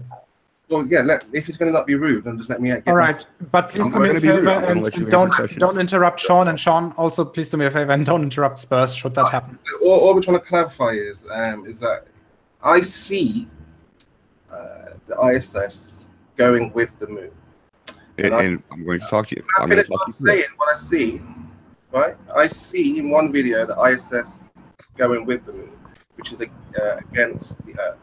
And another video, I see it going with the Earth against the moon. So, all I'm asking is now for you to try to make me believe, if you're not going to demonstrate... I'm going to let you demonstrate it yourself. If you're not going to demonstrate how that has happened, then obviously you're here to try to make me believe that it's possible, that it's true. So that's what I'm here to listen to. I'm not here to be lambasted and, you know... taking any kind of abuse here, but just asking a question: is why does it look like one is going one way? You keep asking the same thing, and I'm trying to talk you through it. Well, so can I actually give you an answer that you keep asking over and over again? Right, so that's what I'm saying. So that's what we're looking for. We're looking for an answer of why it looks like. So let me answer you and stop asking the same question. Well, I'm just going to clarify that. That's well, you haven't. It's clearly clarified. You keep asking it over and over again. We know what your question is. So now let me talk you through it. In this video, on this one frame, which way is the camera facing? No, I've asked all the questions and answered everything I need. I'm asking you questions. I'm asking you questions so you can walk yourself through why you're seeing what you're seeing. Spurs, stop. Please do me a favor and just answer Shawn's question without actually. I don't want to stop. Hey, you interrupted me again. Sorry, answer Shawn's question and don't ask the. Don't try to answer the question with another question. You did it again. You did it again. No. Don't. It's not. Don't change. Hey, stop.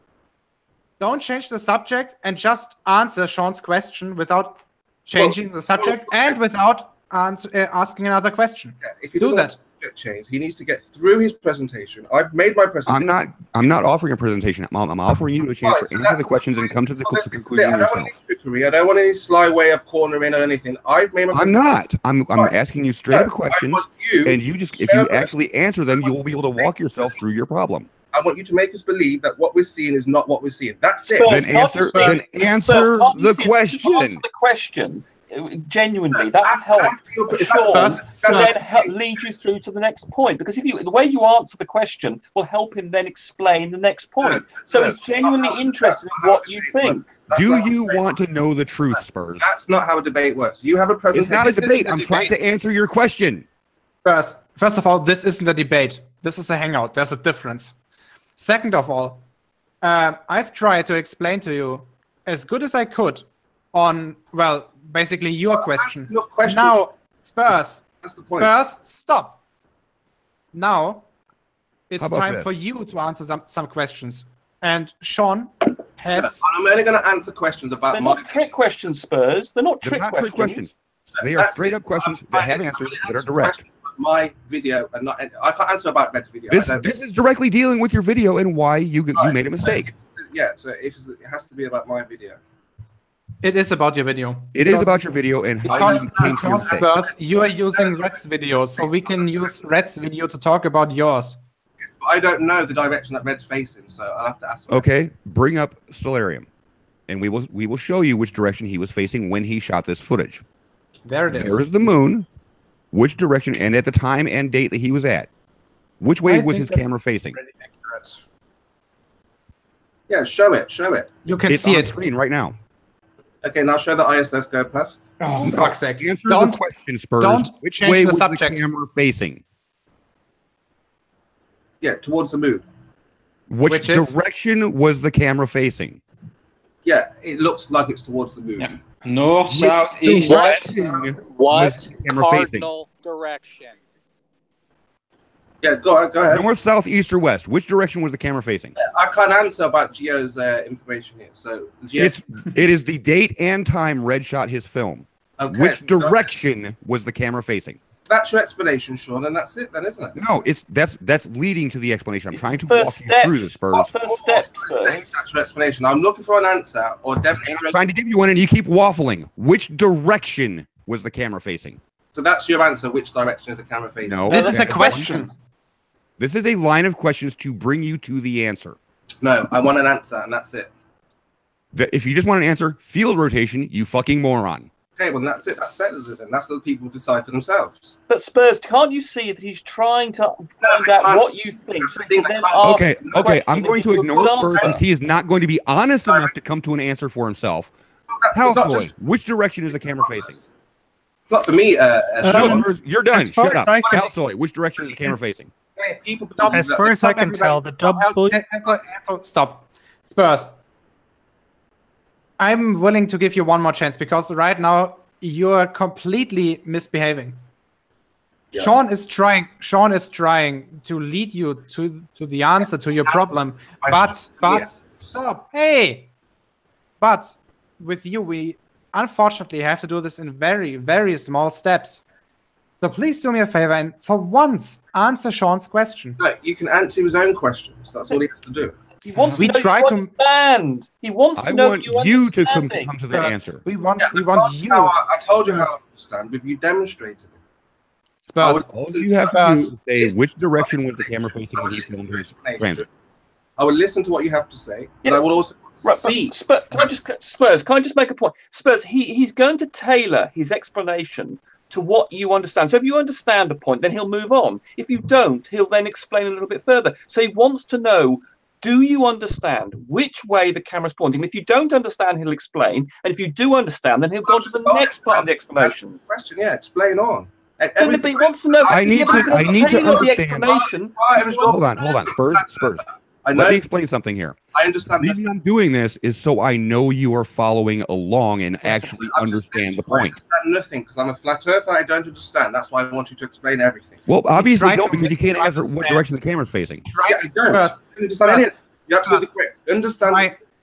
We try to help you understand this, but in order to understand this, we must make sure at every single step that you're actually understanding what we're saying. And the only way that we can confirm this, is by regularly asking you whether you understand what's actually going on.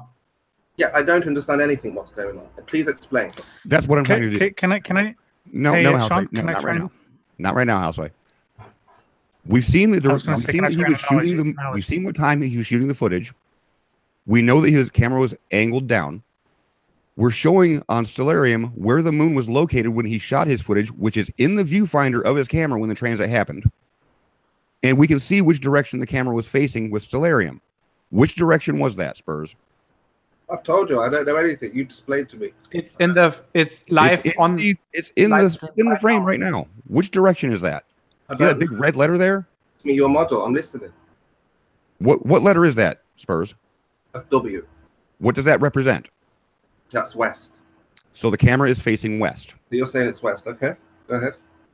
Okay, now go back to the camera. Is the camera's bottom level with the horizon? I don't know. You tell me.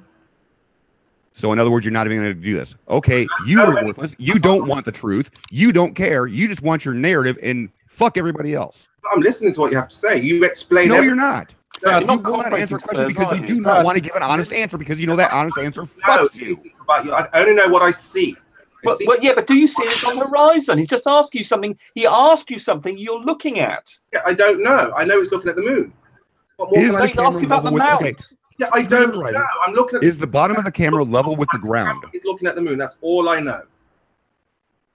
And we've already figured out that the moon was setting, so it is to the west. Continue. Want me to argue about what you say? Okay, continue. You say that. Fine. I'm not saying this. We're showing this to you. Okay, then show it then. Let's demonstrate. Let me show this again.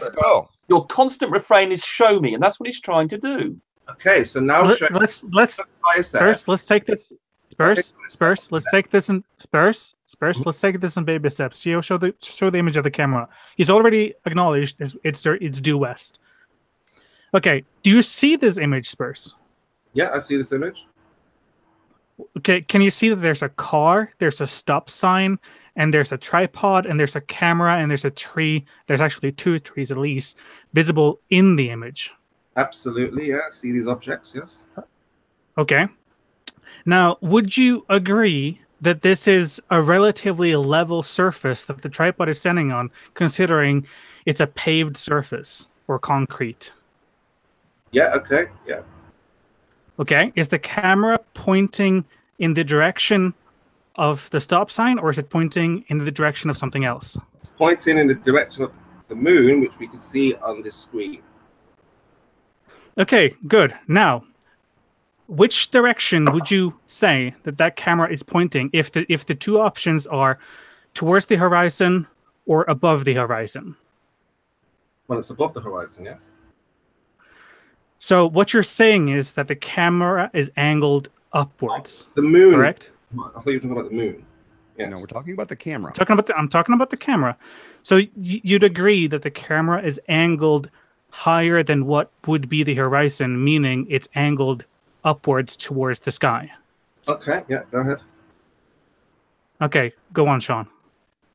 Okay, so if the bottom of the camera is facing the ground, what does that say about the bottom of the frame in the image? That it's also facing the ground, correct? Okay, yeah. I'm just listening to your explanation, Shawn, for goodness sake. He wants to check your understanding, Spurs. Can't you understand that? Just for the benefit. We're almost there, Spurs. We're almost there. There are a lot of people out there who'd like to know the explanation. So we're almost there, Spurs. If the camera is, it's not about stop.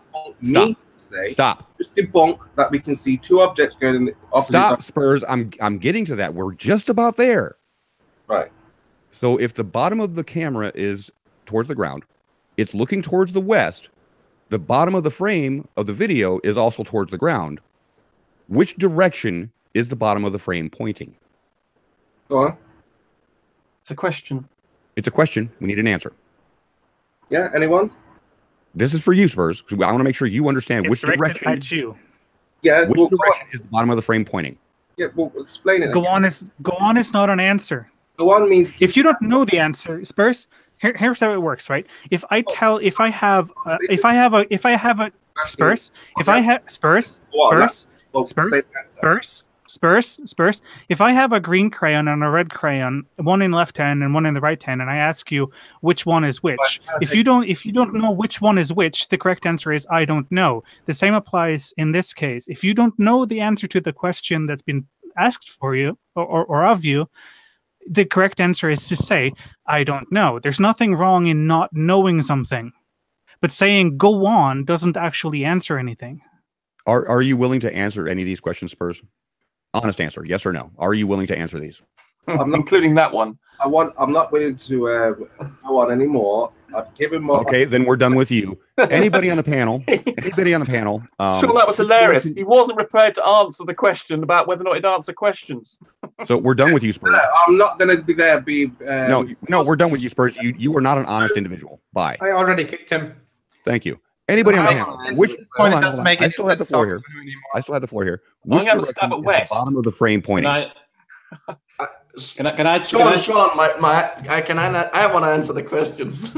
Yeah, I just want to ask the same question. Maybe Micro, to answer the questions in the same way that Spurs did, I suggest you take a metal rod and bash it at your head like 20 times. Hold on. Does my vacuum pipe count? No, that's not hard enough. I've seen it behave like that so many times. Questions. It's absolutely maddening. So anybody on the panel, since I haven't given this answer, which direction is the bottom of the frame pointing?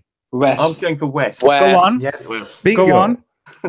Now, since the ISS is going from the bottom of the frame to the top of the frame, which direction is it moving? West to east.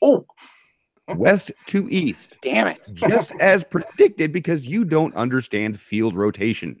It's following the rainbow. It is not moving east to west like you're trying to claim.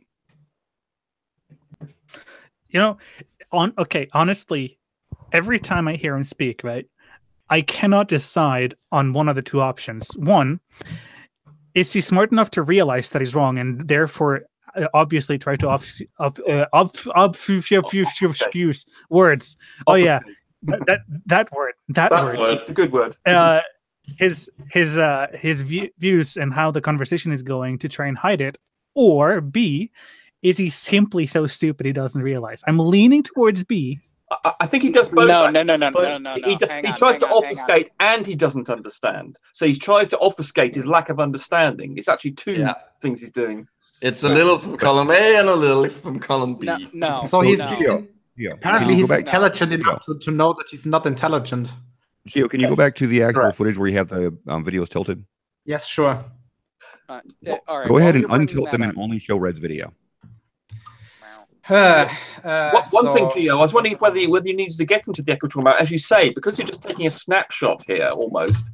Whether or not you're on an equatorial mount or not, actually, it's not really relevant. All you need to do is just get the orientation of the camera. Yeah, I think I did say that.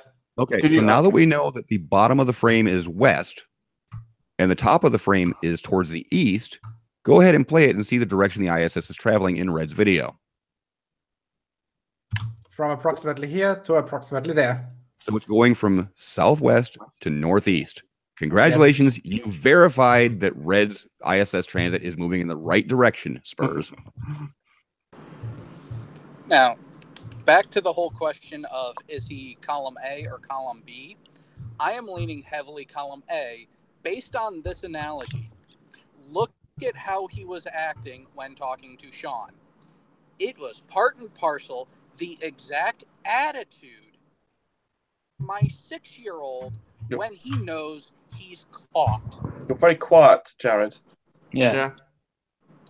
Any better? Very, very quiet. And this is why he would not come into my hangout last night, even though he had an invite and he expressed his desire to be there very strongly. He knew he was caught. He knew he was done. So he just ran off. He didn't even show up in the chat. But yet he was watching the hangout.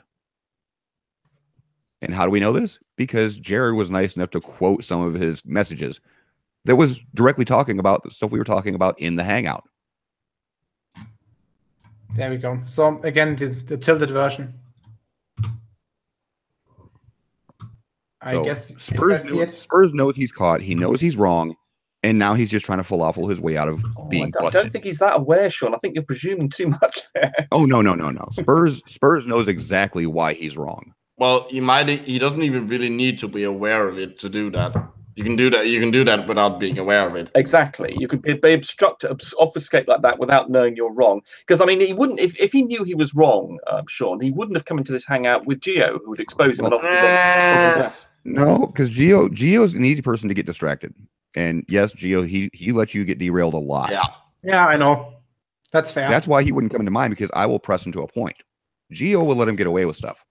Gio's too nice. Yeah, I've done it many times as well, and I've exposed the fact that it doesn't know the difference between up and down multiple times. Exactly. He doesn't understand. Sorry, I interrupted you.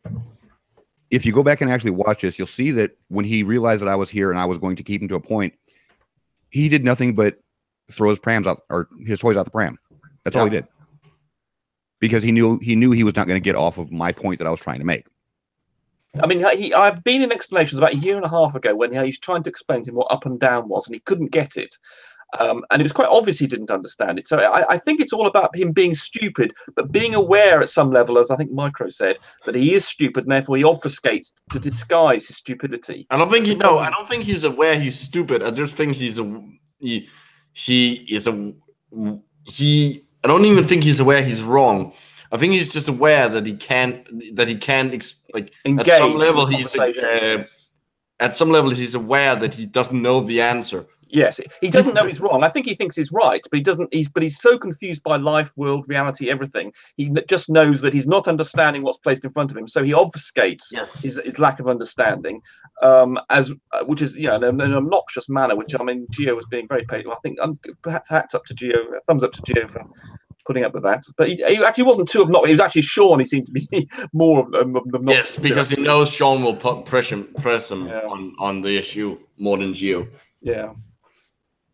Yeah, I think that's one of the reasons why he's just a bit allergic to you. He knows you're going to press with it more. Therefore, he's a bit more obnoxious to you than he is to Alex.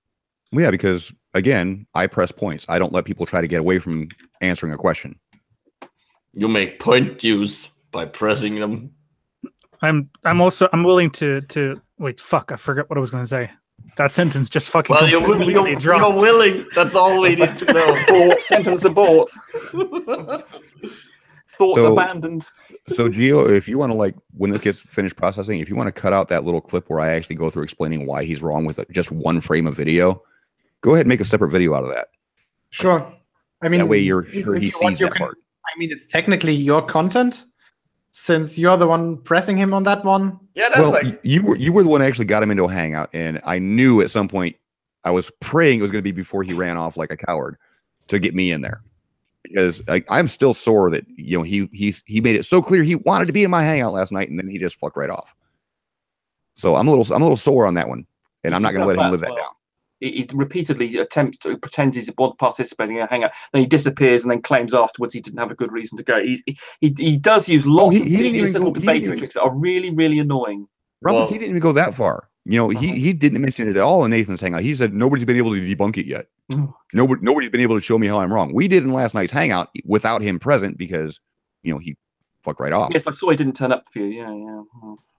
So how has any of them so far claimed that because one of the ISSs on the image Halso is showing right now is slightly more transparent that it's fake? I'm waiting for that one. So I'm okay. Halso, I just posted something from Discord. They are weak at discussion, never giving what we ask for. Shawn crying like a baby. Ha ha. What a doofus. All that for nothing. The video stays up. I want you to keep that video up, Spurs. I really, really do. Because it shows the level of ignorance you have.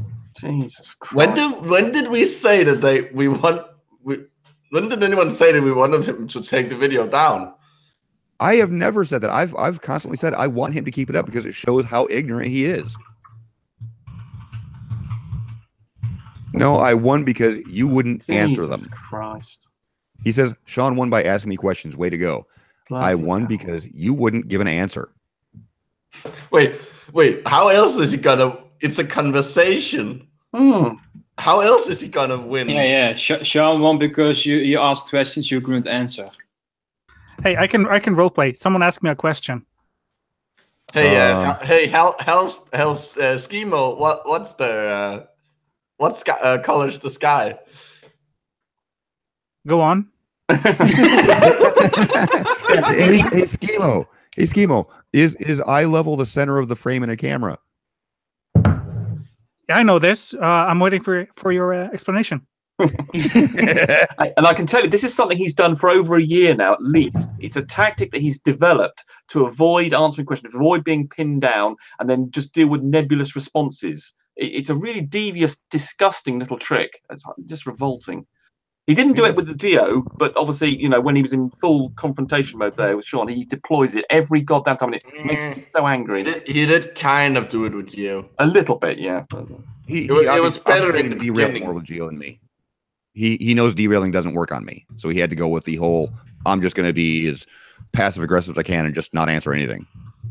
I can't believe those comments that Halso is copying from Discord. That's just amazing. They kicked me, usual baller tactic. Jesus Christ. No, we kicked you because you didn't want to answer simple questions because you knew that those answers buried you. Yeah, because it's just breaching convention. If we're having a discussion here, there's no ban on asking questions and expecting other people. He was asking lots of questions of Geo, so why shouldn't we ask him lots of questions? And it's not as though we were sort of trick questions. I mean, Shawn's questions were quite straightforward. They were relevant to this video. Remember, screen. There was no excuse. It wasn't like some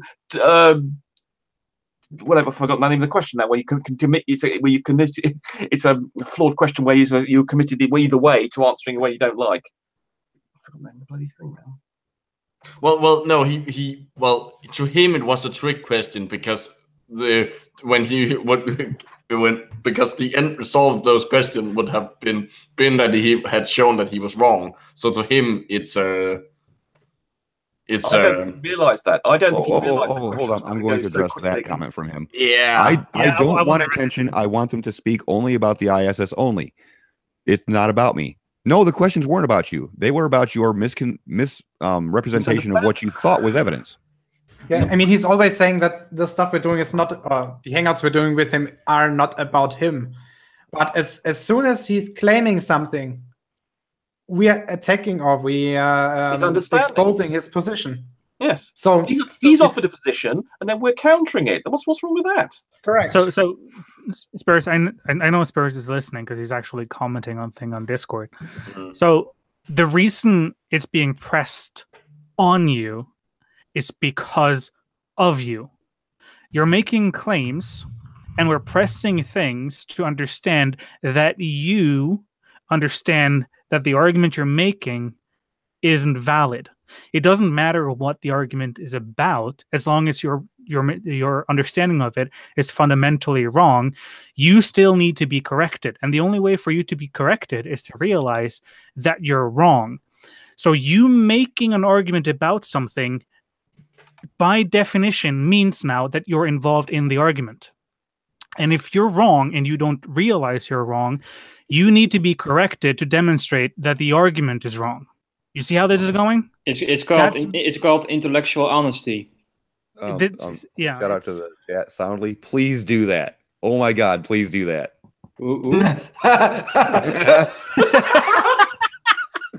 Oh my God, you so need to do that. Oh my, yes, definitely. What are you laughing at? Please share. I can't see it. Okay, it's being screen shared. Soundly said, after this, I'm considering turning my camera upside down for my next ISS sponsor. You have to do that, Soundly. Oh my God, you so have to do it. Just to watch Spurs make a video about you saying the ISS is going the wrong way because he doesn't understand that cameras actually have an orientation. All cameras are gay. That's their orientation. Yeah, it's the same mistake an other flat earther did when they claim when the moon is upside down in the southern hemisphere, and it goes against the spherical Earth, while in fact it actually supports it. Well, technically, the moon being upside down in the southern hemisphere actually works on both models, and I hate correcting people on that. Oh but if the moon is close, you wouldn't see the same face. Yes. Well, exactly. you wouldn't see the same face, but as far as it being, still be upside down. It'll still be upside down, though. Yeah. And especially for the ones claiming that it's a flat surface, that also causes problems, because then you would see elongation on surface structures. Yeah. But you don't. Also knows a lot about the lack of elongation. Well, you're not wrong, so I can't really be mad at you. See? Just speaking the truth. It's also funny how, like, I love how people say, like, why can we only see 50% of the moon? Shouldn't actually we be able it's less to than see that. the backside? Well, it's less on a day-to-day basis, but we see more. Yeah, we see more. The period of a If you take libration into account and do long exposures and all that, or long It's duration time lapses, yeah, you'll see more than 50%. It's like 54. 58% actually. 58. Yeah. I knew it was well over 50, but you have to get it like right before or right as it's rising, right as it's setting, all the way across. Yeah, because you have the whole dance because of inclination relative to the orbital plane, axial tilt, and just general wobble because the moon is it's big part of it is because the moon orbit is inclined to the moon is constant, but the speed of the moon in the orbit isn't, because it's an elliptical orbit.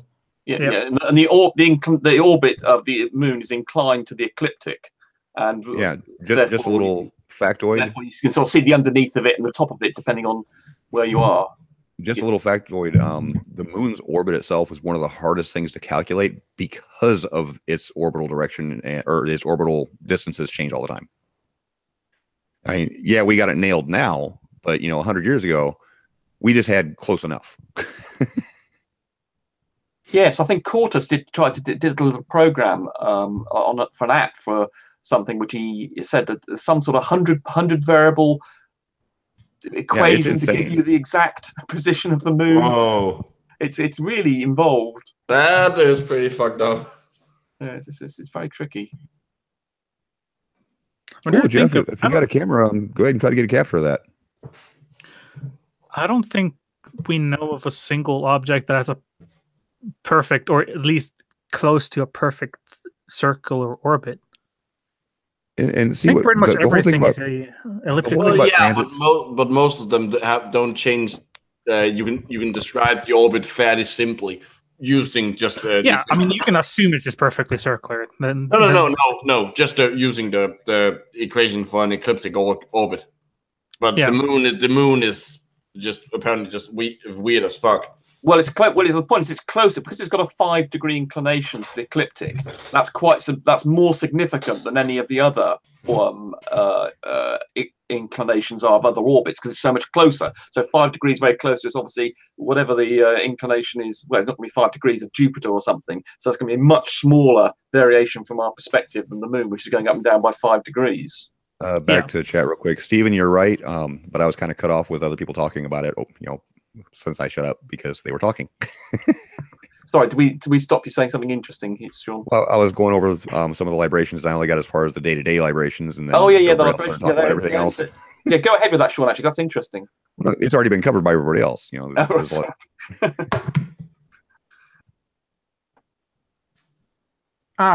at the awkward silence phase of the hangout. Oh, it's not silent here. I'm making happen. Hold on. What? Shawn is still sore because I debunked his silly drone sunrise video. Did he actually comment on that video? I have no idea. You've been debunked, Shawn. You've been debunked, have you? I got to see where he commented on that video. I did not even know he did. Well, remember, he thinks debunking just involves questions. So if he just asks you a question, then you automatically debunk. Oh, as soon as he says or he posts any questions, we just have to post go on. Well, I'm actually looking for his comment on my sunrise and my sunset video. I'm going through my sunset or my sunrise video right now. I'm checking it as well. You mean the quadruple one with the drone, right? Yes. Honestly, he's probably just typed it somewhere else, so you can't see it, and therefore it's debunked. Well, if he's saying I'm sore about it, then obviously it must have been on my video, or else I wouldn't have seen it. Of course, I didn't even know he made a comment, so I haven't seen it anyway. No. Remember, he obviously assumes that you watch everything he puts out. Well, he's only ever made one video. 2. Oh, 2. Yeah, one was like what, 11 months ago. I don't know. Well, he still assumes that you know everything that he ever says. Yeah. They're all like that. All the people. I noticed that with very stupid people, they assume you know everything they've ever said, or more than that, they've ever thought. Whereas intelligent people assume they never have heard anything you've said before and explain themselves from scratch to make sure that whatever they say is immediately digestible. It's quite an amazing reversal of behavior. Well, here's the thing. I usually remember everybody who comments on my videos. I mean, because if I read something, I very rarely forget it. Yeah, but he's not. Yeah, but that'd be commenting anyway. He's going to expect you to know where he's commented on everywhere on the internet. You need to know the internet, basically. Well, he has no comments on my sunrise video. Let's go to my sunset video. He probably mentioned in Nathan Oakley's hangout or something. Shawn is an idiot or something. He probably said or whatever. Or Shawn was the sunset video. I got 148 comments to go through on this. Yeah. So you guys heard that he was on Nathan Oakley's hangout this morning. Oh yeah. It was? Yes, yep. That's where I got him to join. He basically put out a challenge for Globe Earthers to explain this to him. Ah, right. And I immediately messaged him, yeah, come on my channel, defend your stuff. And I got timed out by Nathan for that. Oh, come on. Gio, did you say that his challenge was that we had to, Globe Earthers had to come out, had to explain it to him? I'm not sure about the to him part. I'm just. Oh, yeah. Fair enough, because if the to him part is in there, then he can't really bitch about us making it about him. Again, I'm not sure. Check out Nathan's hangout. It was like maybe 45 minutes before the end or something. Like shortly after the middle of the hangout. But it's his claim, isn't it? So what's wrong with tackling his claim? I don't understand. I completely agree with you. I just wanted to know if you can make it even more explicit, right? Yeah. Well, no, I just wanted it so that again it was him debunking himself. So, Helso, which Discord channel is that? Is that Jampanda ones? Yeah. I'm still looking for it. I'm still not finding it. I got it. There it is. I could do this the quick and easy way and just search in my whole comments section to see when his last comment I made. Is it legally okay if I stream this? I think the current text chat gets streamed. I'm not entirely sure though, so just keep it off stream, I guess. Yeah. Okay, no comments from Spurs on that video. There is the comment you posted a bit ago, Halsoy. Is that about that again? The what the heck is Shawn talking about? I was in. Yeah, it's about the sun. Yeah, okay. The sun. Yeah. Apparently, he debunked it to you, Shawn.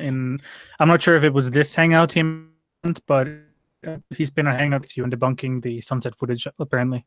No. I'd like to know what hangout that was in. But I have absolutely zero comments from Spurskimo on any of my videos on anything on my channel at all. I just actually searched for Spurskimo. He's got zero comments on my channel anywhere. So here's the thing about Spurs. He's actually the only person I ever kicked out of a hangout. And I did it 3 times now. Yeah, you've done it twice now. Yeah. Spurskimo is the only 3 cases that I'm aware of where I actually kicked somebody out. Yeah. Well, in your defense, though, as soon as someone actually refuses to participate in a conversation, there's no point in having them. Yes, that was always the point why I was kicking him. Since you're still watching Spurs, get me a timestamp for that. I want it. I want to know where you debunked my drone footage. Well, as much fun as this has been, I have an exam tomorrow, so I'm gonna go to bed. See you. Bye. Have fun with the exam. And good luck. Thank you. And I need to eat. Break a leg, literally. I just think it's funny that Spurs is talking on a server that I'm not on. I'm not a part of Discord at all. While he's watching a video and has access to your chat. Yeah, Shawn, you should definitely go on Discord. It's like a mix of somewhere between Skype and TeamSpeak. Alrighty then. It's good, dude.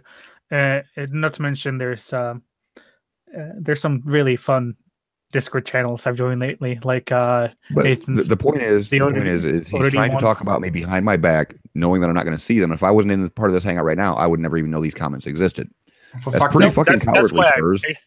Somebody in the side chat just said they think that Stanley Kubrick faked the moon landing, and Stanley's written wrongly. Stanley over that knee, yes. I wonder how many of these people that start posting these kind of objections. I wonder how new they are, not realizing that the things they've read in this one article before posting it as fact has been dealt with like decades ago. Wait, he's saying that he actually he came into a hangout and debunked my drone footage with he demonstrated it not just with words, no computer modeling, real live footage. Excuse me? Now I know you're making shit up. Apparently. I want a timestamp for that for my hangouts where you debunk my drone footage with real live footage, Schemo. If you can't provide that, I know you're a lying fuck. I know you haven't because you've never shared anything on my hangouts. So feel free. Let's see it. Give us a timestamp. All right, I'm gonna end this hangout. Okay. It's been almost 3 hours now. Actually, this is one of my shorter hangouts, surprisingly. But first of all, it's late for me as well. And second of all, I think we've covered pretty much everything. So first of all, thanks everybody for watching. Thanks, of course, Shawn, Helso, and all the other guys who were in the hangout for joining. And see, hopefully, most of you on Saturday when the Rumpus is going to present his Isle of Man presentation. So thanks again. It's Isle of Hamanana.